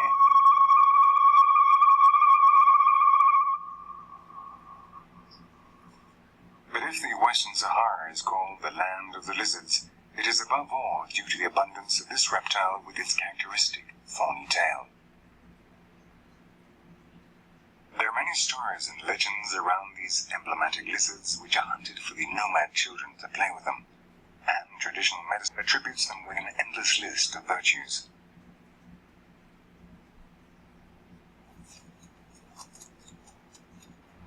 The vegetable kingdom is characterized by its adaptation to the extreme aridity of the environment.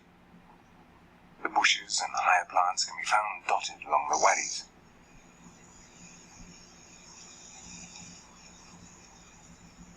The grasses, such as the burro weed, though they are inedible for humans, are highly prized for their medicinal applications.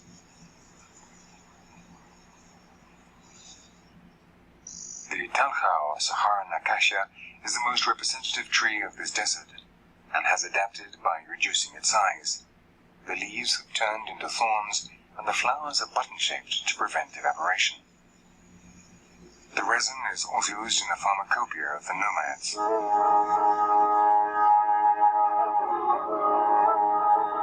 The dried skins of different reptiles, woods, and seeds, which are believed to have curative properties, are sold at open-air stores in the cities of Mauritania.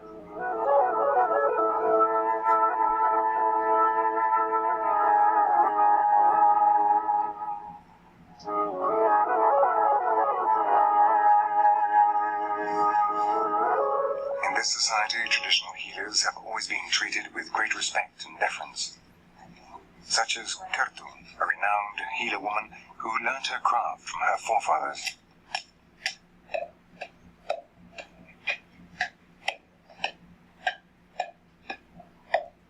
On this occasion, she is preparing a potion for a neighbor who is pregnant and fears she may have a miscarriage. The basic ingredients are branches of atil, date oil, and other products which she herself gathers in the desert.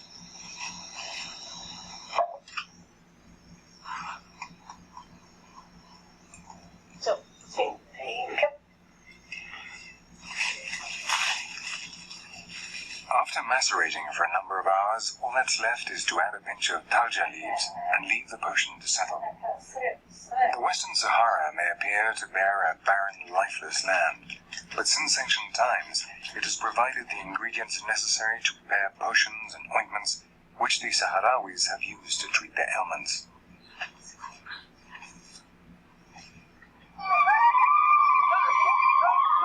In the frick where the wedding is to be held, there is a festive atmosphere.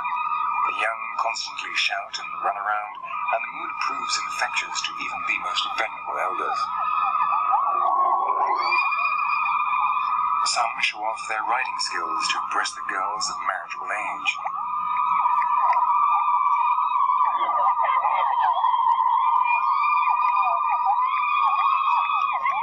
Meanwhile, the utensils, carpets, and blankets which will decorate the bridegroom's haima are unloaded from the camels.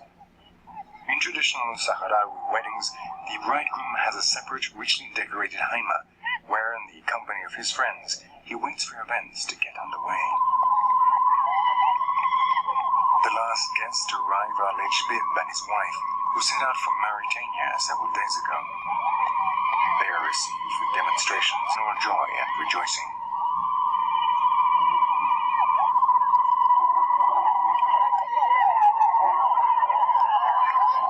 Lejbib is a relative on the bride's side and enjoys well-deserved respect for his skill as a slaughterman. Tomorrow, the day of the wedding, he will have the opportunity to demonstrate this skill.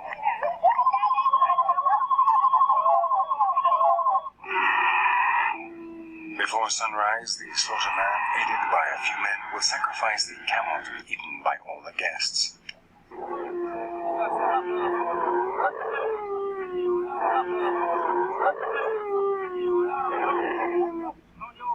First, the obligatory ablutions face.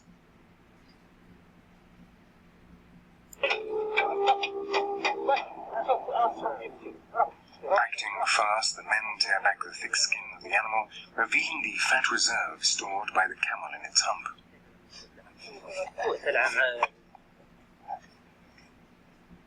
It is customary among the nomads to cut off a piece of this and eat it as a tasty appetizer.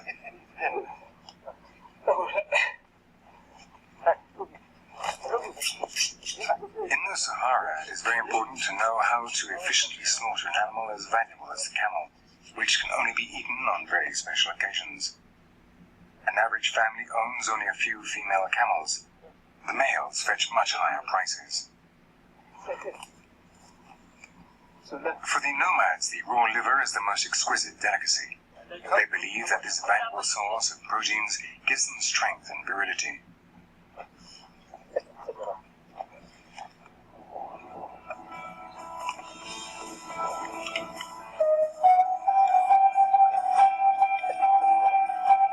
In just a few hours, virtually the entire animal has been cut up.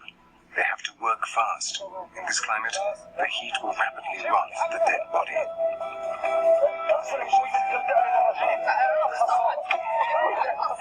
The women of the camp come to collect their portions. Today there is plenty of meat for everyone. An animal weighing 400 kilos, of which nothing is wasted, provides food for a great many people.